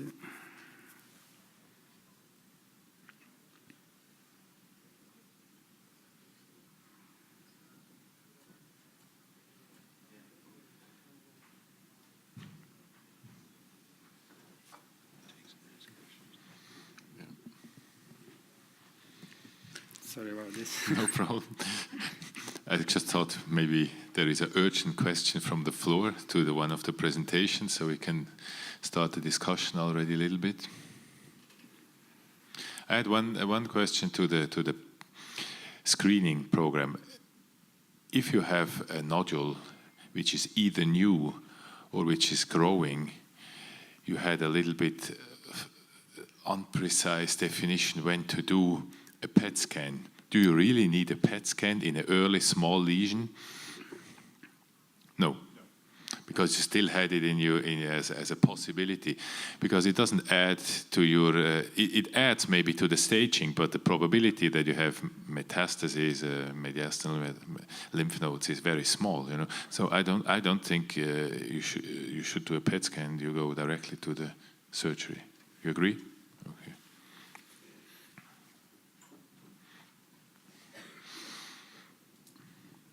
Hi, Graham Marshall, Washington, D.C. Yes, please. With the STS down, and with the MedCat PACS review, one of the questions was, although it appears to be cost-effective screening for lung cancer, I don't think that those numbers include all of the patients that we are just monitoring. And I think that that's where the congressional concerns come in, is what are those additional costs? Is that the $3 per member per year? Is that covering all the costs of the people that we are just getting a scan in 6 months, doing a biopsy, it's benign, watching, et cetera? No, actually, that cost of the $19,000 per quality life year doesn't include all of those repeat scans for those patients based on the modeling analysis. And now the actuarial data that comes out of Molshon et al. But it does include that. There is a lot of obfuscation that's being offered out there and miscounting of numbers, particularly by box score. Where they're double counting and they're claiming that there have been underestimates in cost, but they're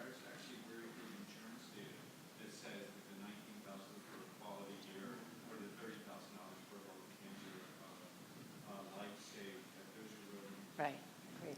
Okay, thank you. Mike, I'm going to put you on the spot again.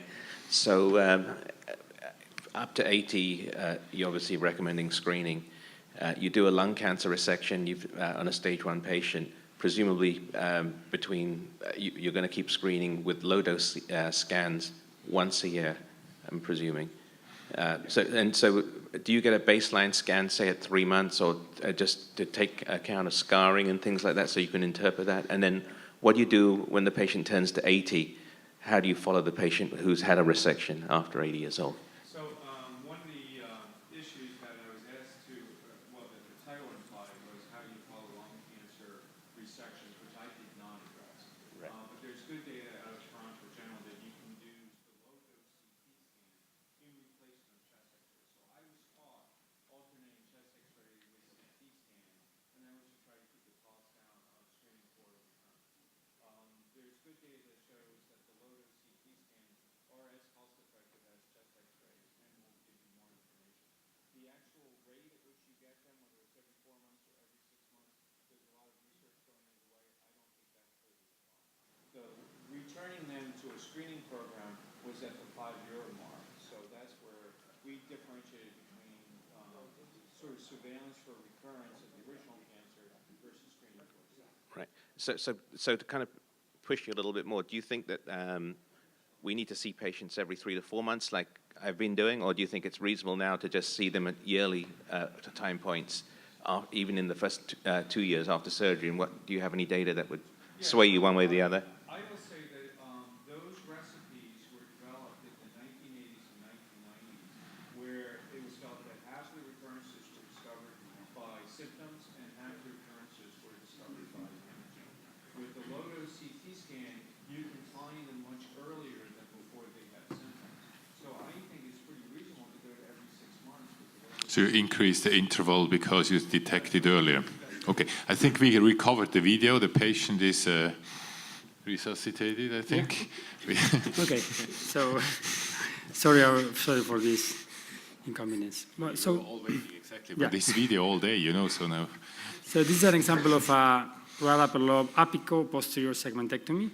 This is a tumor located in the apico-posterior, segment 1 and 2. So we divide first the vein, and because this is a concept of uniportal bus, divide first the vein and then divide the artery. So now, once divided the vein and the artery, we divide the intersegmental plane to expose the bronchus, which sometimes is the most difficult. Here we divide another branch for the posterior segment. And as you can see, we can place the camera in the upper part of the incision, and we work with the instruments below. So here we are dissecting the apical bronchus, and now the posterior bronchus. And once both are exposed, we join together with the stapler, and finally, we divide the fissure, the intersegmental plane. We can use insufflation to identify the intersegmental plane, or we can use the intuition to know where the segmental plane is. This is an example of a segmentectomy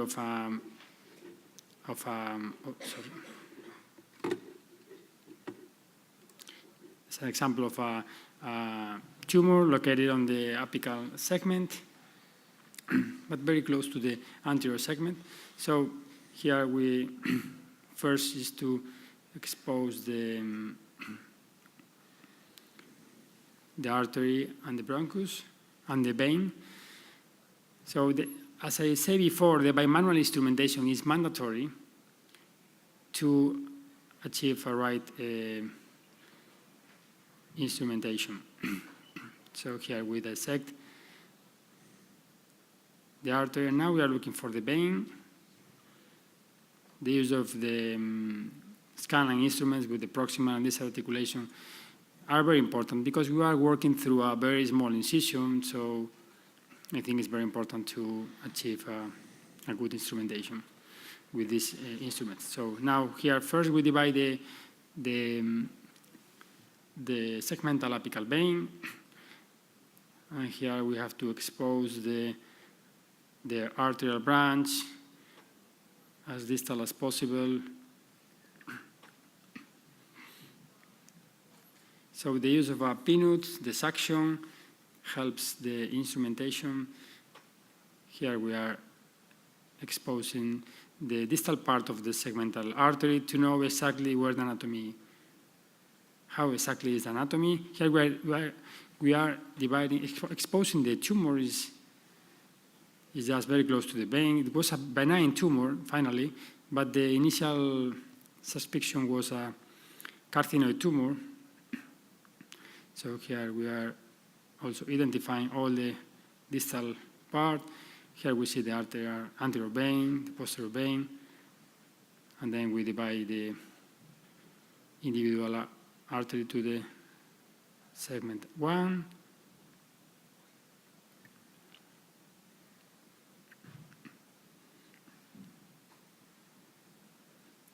And here we can perfectly identify the anatomy of the posterior branch. And then as this is, finally it was a benign tumor, we decided to do the division of the intersegmental plane with the bronchus together. We usually divide the bronchus, but in this particular case it was not necessary to identify the bronchus. With this resection, we avoid the lobectomy for this tumor. As you can see, the tumor here, it was very central located. And finally, this patient was discharged home the second postoperative day with a very good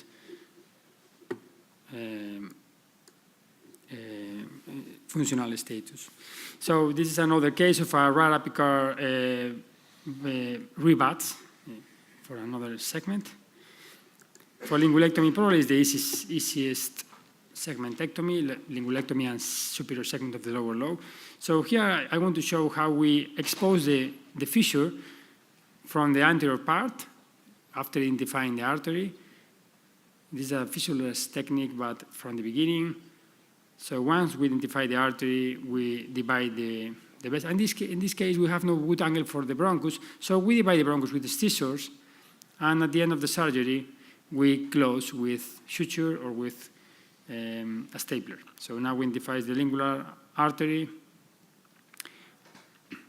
As you can see, the bronchus is open, and then at the end, we can divide, close the bronchus with the stapler or with a suture as preference. This is an example of a left upper lobe trisegmentectomy. So it's important. This case was performed by one of our residents. So in our institution, even the residents are performing uniportal butt lobectomies and even segmentectomies by this approach. It's our routine approach in my institution for all staff surgeons and for all residents. So now we divide the trisegmental vein. And here we have to expose, in this case, the fissure was open. I think it's one of the easiest things for the segmentectomy. When you have the fissure completely open, the segmentectomy is clearly easier. Here we are dividing the trisegmental bronchus. And the most important thing is that for this step, we have to be careful with the lingular artery, which is usually behind the bronchus. So I think it's very important to pay attention in this step. And if we have no angle, we have to expose the lung in a different way, or even we can cut with the scissors, or even we can use other steps, but never try to force with the stapler, because it could be in a dramatic bleeding, even against the main pulmonary artery. So I think the important thing is not to force, and try to expose the lung in a different way. So this is the most important. And this is the easiest segmentectomy, in my opinion, with the lingulectomy. So there's a tumor located in the superior segment of the left lower lobe. So once again, camera located in the posterior part of the incision by manual instrumentation, expose the artery in the fissure, because in this case the fissure is complete. So once again, right hand suction, left hand a dissector or clamp or the Becky or whatever instrument for dissect the artery. So it's very important to expose the fissure. So once we divide the fissure, we clearly easily expose the artery for the superior segment.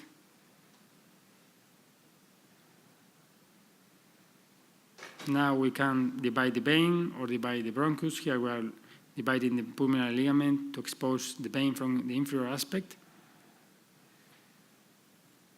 As you can see, the view all the time is completely direct. It's the most anatomic view possible because it's the same concept as you have if you are performing an anterior thoracotomy approach. Your eyes are above your hands. So this is the same concept. We work in the same direction. And we always have angles for the staplers, and we always have angles for the clips, and we have different steps, we have different options to expose the lung. So if you have no angle for the stapler, don't try to force, expose the lung in a different way, and always you can do it. So the key is to think different and don't try to force, and learn the right instrumentation. So this is the segmental bronchus for the 6th segment. Now we are doing the dissection from below. And once we divide the bronchus, the last step is to divide the intersegmental plane, keeping the stumps above the distal stumps. It's very important to keep the distal stumps above the stapler. Otherwise, the segmentectomy is not correct. And it's an example of the same, but on the right side. So it's the same segmentectomy.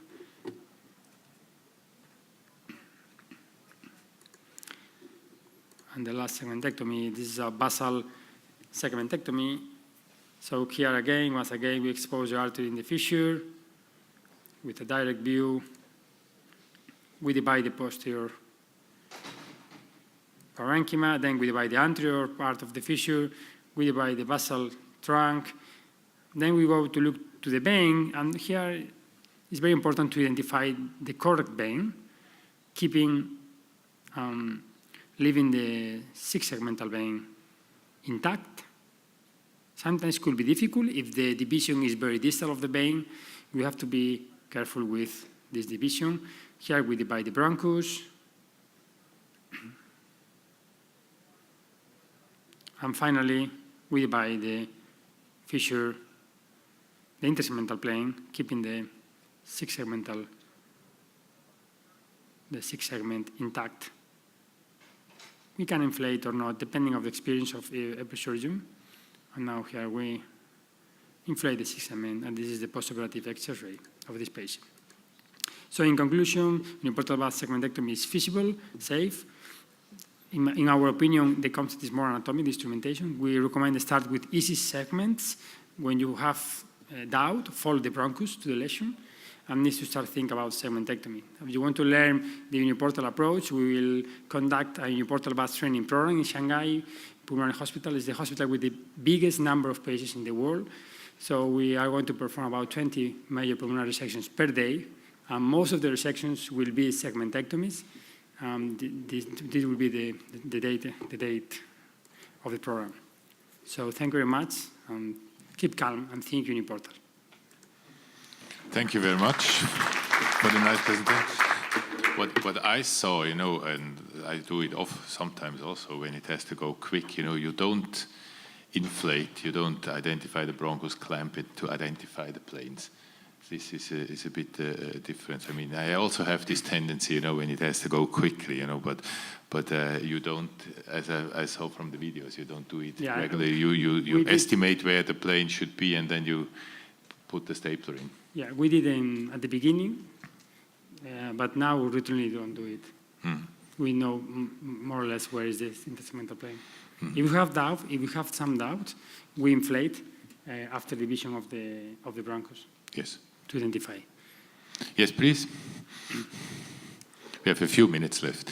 Yeah, that was really great. I'm just on these the single port. I've not seen the imagery from the skin level, but I would assume, and tell me if I'm wrong, that you have to have a differential length in your tools, because when I try to have my hands with tools of similar length, I just can't manipulate them. Maybe is it just me, or do you try to have differential lengths of your sucker and your scissor so you can you're really separating and able to have that greater dexterity?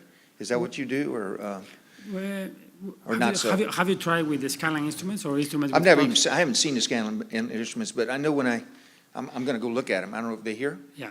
But I'm asking, do you have a differential length? Because I know in my circumstance, I'm on top of myself if I try to bring two tools in through a small port.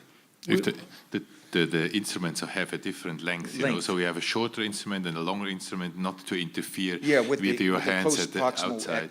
Or you just use standard scanner? No, we use the standard instruments, the scanning instrument. Well, Is they're curved, right? When they're curved like that, your hands aren't on top of one another. When you're straight. Yeah. Exactly. That's the key. I think it's very important. Yeah, I have to go look at the tools. This is a very, very interesting question. But you understand what I'm the saying? Instruments. I know what you're saying, and I know how he's doing it. So Okay. The curve of the instruments is the key for to avoid struggling through the incision. Because with the curve, you can even cross the instruments. Yeah, but I'm going to go look at them.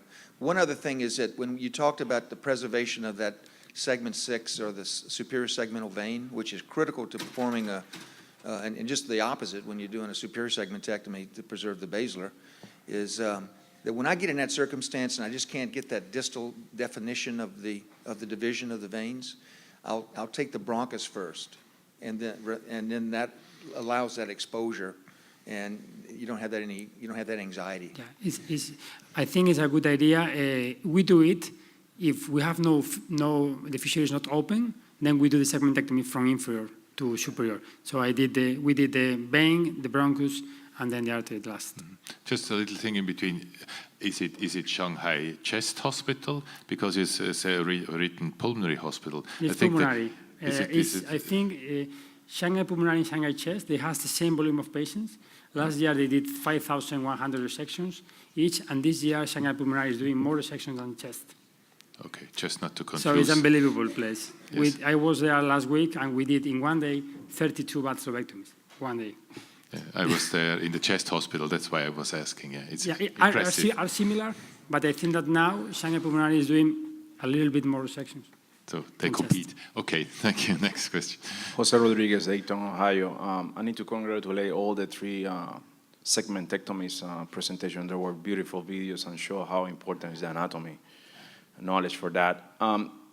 Not about the technique, but more about the principle between sublobar versus lobar resection. Are you guys sending, and this question of all the three presenters, are you guys sending the N2s frozen first to see then an unexpected N2 disease and then move to a lobar resection, or you guys just go ahead and do a sublobar and then evaluate the N2s later and then decide what to do with those unexpected N2s?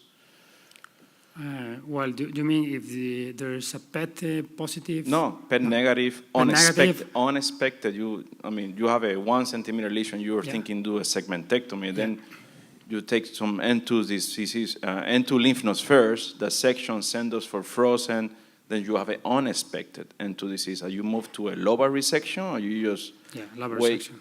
So are all three doing frozens at the OR for all N2s before moving to a sublobar resection? Or?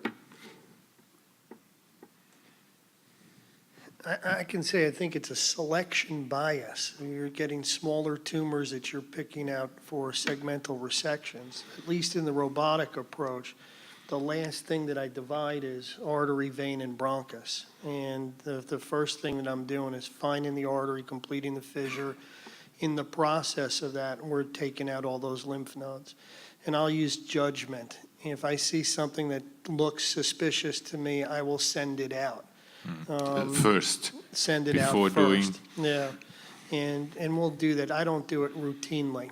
And I think that there's another concept that people are looking at, and it's been looked at. It really hasn't been defined for us, but what's the sentinel node for lung cancer?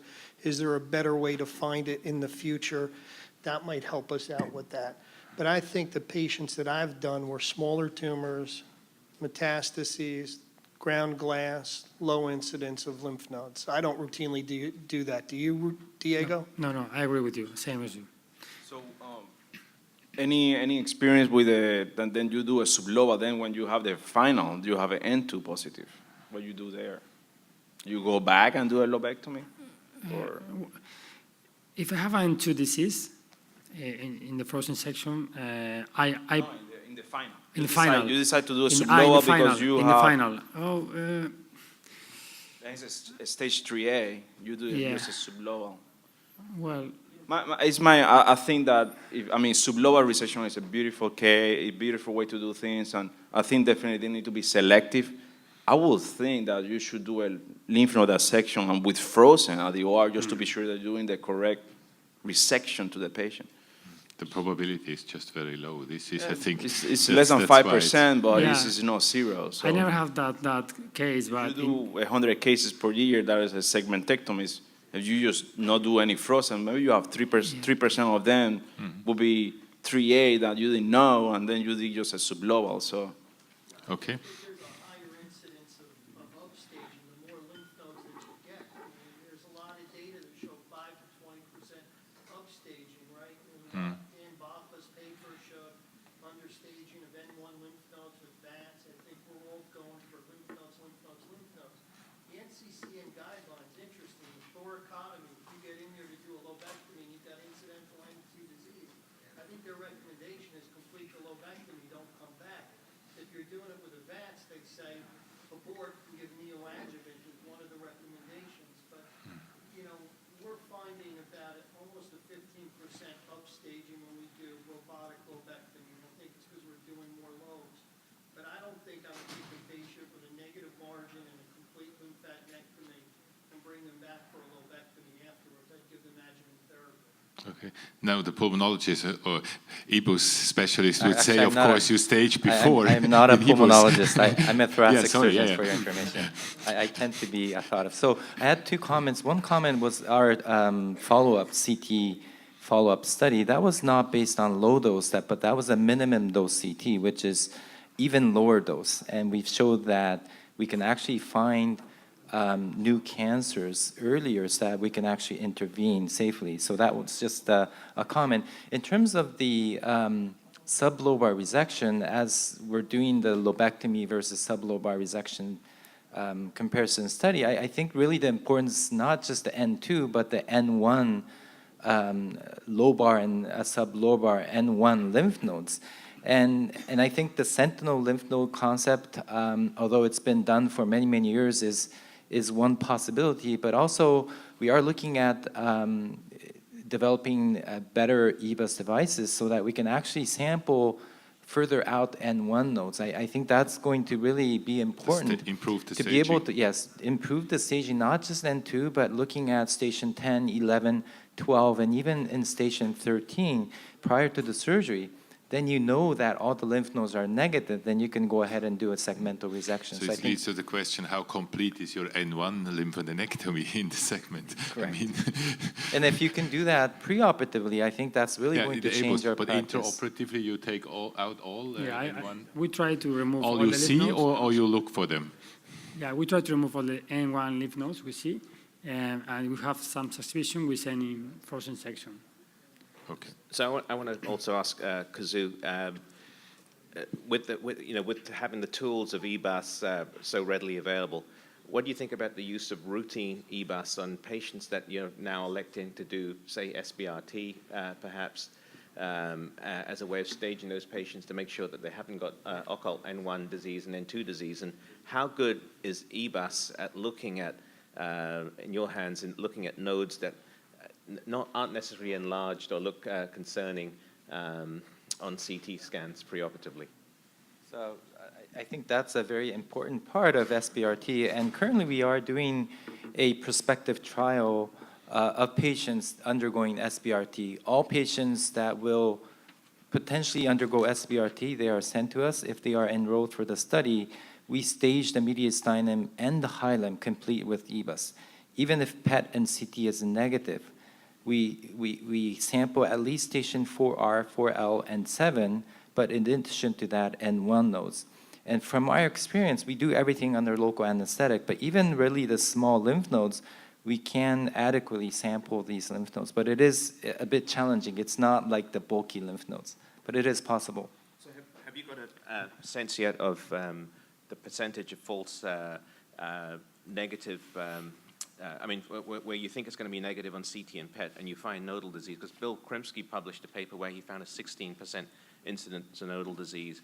And we also looked at our SBRT patients and used PET as a routine way of following those patients who had been clinically stage 0, and we identified then hilar disease or regional disease and follow-up again about 16%. So I don't know if you're getting close to that. Yes, it is closer, but what we found that is more of not the false negative, but the false positives. So patients that come with a positive PET N1 node, they tend to be negative when you actually sample the lymph nodes.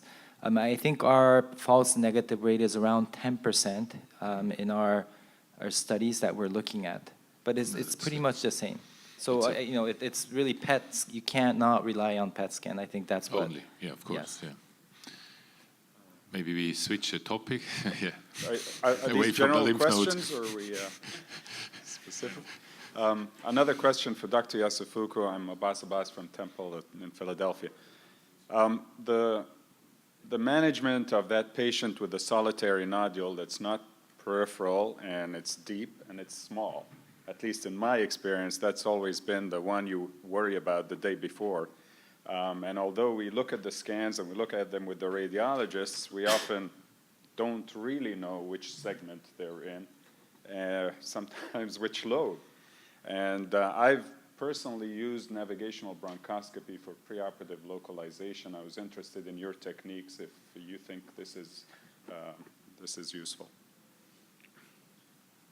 So maybe I can ask you, how do you use the navigation bronchoscopy? Are you injecting something? Are you using fiducials or just? Robotic surgery, okay. And so I find fiducials don't really help me. I was injecting methylene blue, and now I've gone to injecting ICG using the autofluorescence. What we have been doing in Toronto is basically we still use the wires, and we don't use the hook wire, we use microcoils. And basically the target patients with very small ground glass opacities, not in the surface, deep inside, usually more than 2 centimeters. And we have the radiologist insert a coil prior to the procedure under CT guidance, and we would go in. During the surgery, we use a fluoroscopy and start out with a wedge resection. I've started doing robotic surgery about 2.5 years ago, and it's a problem because we can't do that approach, and now we've started a prospective trial using, again, ICG for localization. So we're combining microcoil and ICG preoperatively, and actually the near-infrared thoracoscope works very well. Unfortunately, we only have the S system, so we're using the Novadac near-infrared thoracoscope for localization. But I think that's, using the navigation bronchoscopy, why do thoracic surgeons need to do this? And I was mistaken as a pulmonologist, but it's really, the importance is, I think when there's newer technology coming out to treat the peripheral nodules, we're not gonna be doing a lobectomy, we're gonna be doing sublobar resection, and you never know, in 20 years, we might be doing ablation. The technology is not there yet, but there are different kinds of ablation technology available. And if we are not able to navigate out into the peripheral nodule, I think we're going to lose it to the other group, just like the cardiologists. So. Mapping, navigation, and minimal invasive surgery is linked Combined. together. Yes. This was just a European system, our pulmonologists do the APOS. So sorry for that. But I think this is linked. The better we are with the surgery, the more minimal invasive, the better the imaging, the mapping, the guidance, intraoperative guidance has to be, the navigation. I think this is, and we use these tools intraoperatively. I think this will be the future. I agree. Cliff Connery, just one comment about using the robotic platform to localize and identify nodules and resect them. We had an experience where we do use a preoperative microcoil from percutaneous placement, and using the robotic camera at the table without the robotic stapler, we were able to get the initial resection with fluoroscopy and using TilePro. So you can use the TilePro and get a picture-in-picture display so that you can see that your wedge resection will be a diagnostic definition or destination wedge. So you can see that you're going to have a good gross margin, picture-in-picture with the fluoro image. And you can actually take a picture of it just like the breast biopsies, where you have where the distance from the lesion to the staple line. Analyze the specimen, and if it's a non-invasive tumor, you're done. If it's an invasive tumor, at the same time you're taking lymph nodes, you can complete either segmentectomy with the robot or a completion lobectomy. So that's one technique which we didn't have navigation bronchoscopy at my previous institution, so we weren't able to put that fiducial in ourselves, but you can do it percutaneously, and now at my new institution we can do that with the NavBronch. So we found that pretty successful. Thank you. Yes, please. I have a quick question for Dr. Yasufuku. I'm Paulo Cardoso from Brazil. I'd like to know the criteria for using RFA transbronchially, because you presented that. That's a very interesting field. And what about the future in terms of incidence of strictures to the airway if you use this technology, Kazo? Thank you, Paulo. The transbronchial RFA device is not available, unfortunately, and the one single series that has been published by the Japanese group is a homemade system that was made at their university. So there is no device available. But I'm assuming that if a device becomes available, I think the indications will be pretty much similar to the percutaneous approach. And you should avoid tumors that are close to larger vessels because of the heat sink effect. It's extremely difficult to heat these tumors. And also, creating fistulas from major large bronchus. So I think that for me, and we're kind of developing a device in our laboratory as well, my target is actually tumors in the mid-lung area. Because peripheral nodules, we know how to remove it. We can do a very quick wedge resection.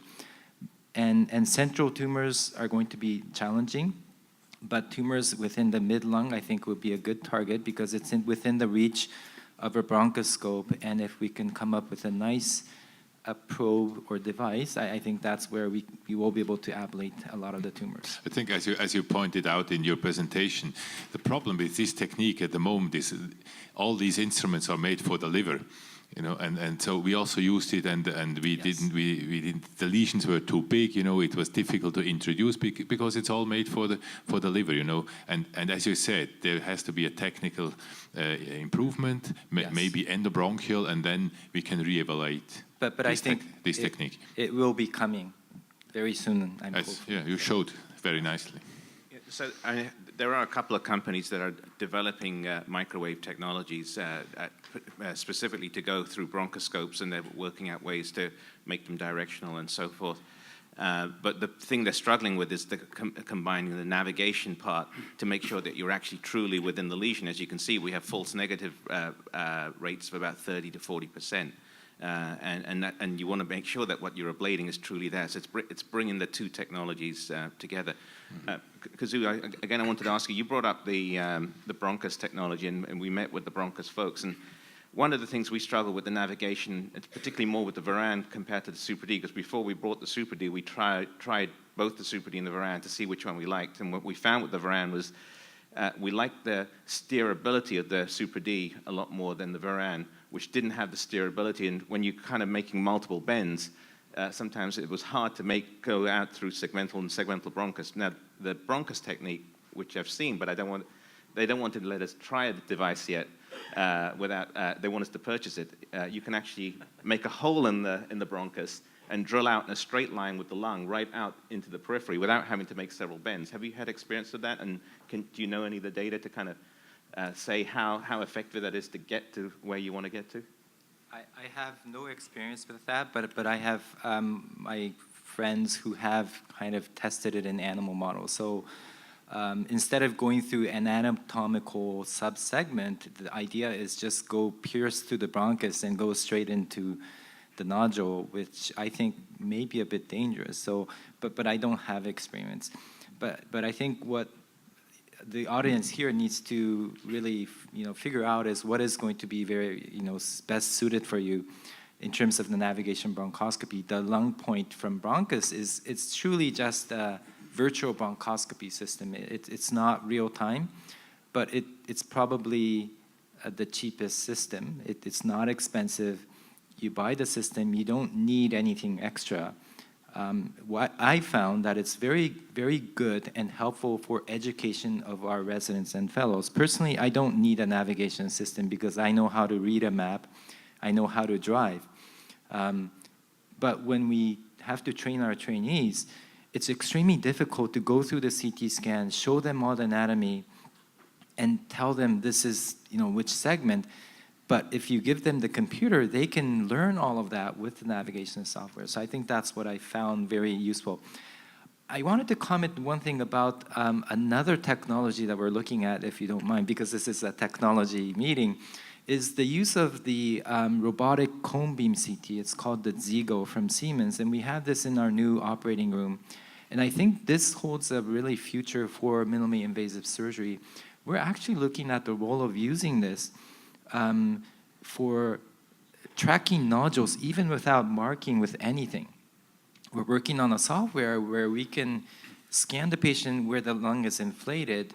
You put the camera in, whether it's robotic or VATS, you deflate the lung, you do another scan, and you'll be able to track the nodule. You won't even have to put markers in, potentially. So there's, I think, a lot of components of imaging that will probably in the future come into our surgical practice, especially when we're doing more and more minimally invasive surgery. So I think that's another area. You have to have it.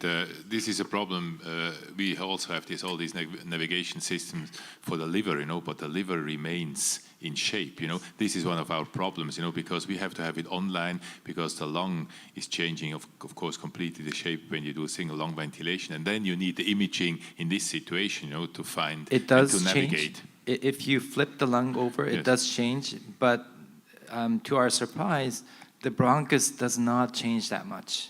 Yeah, we have to learn, Yes, that's something that we found in our doing our research. Is there another urgent question? Otherwise, I have to announce that lunch will be served at the symposiums, lunch symposiums after 12.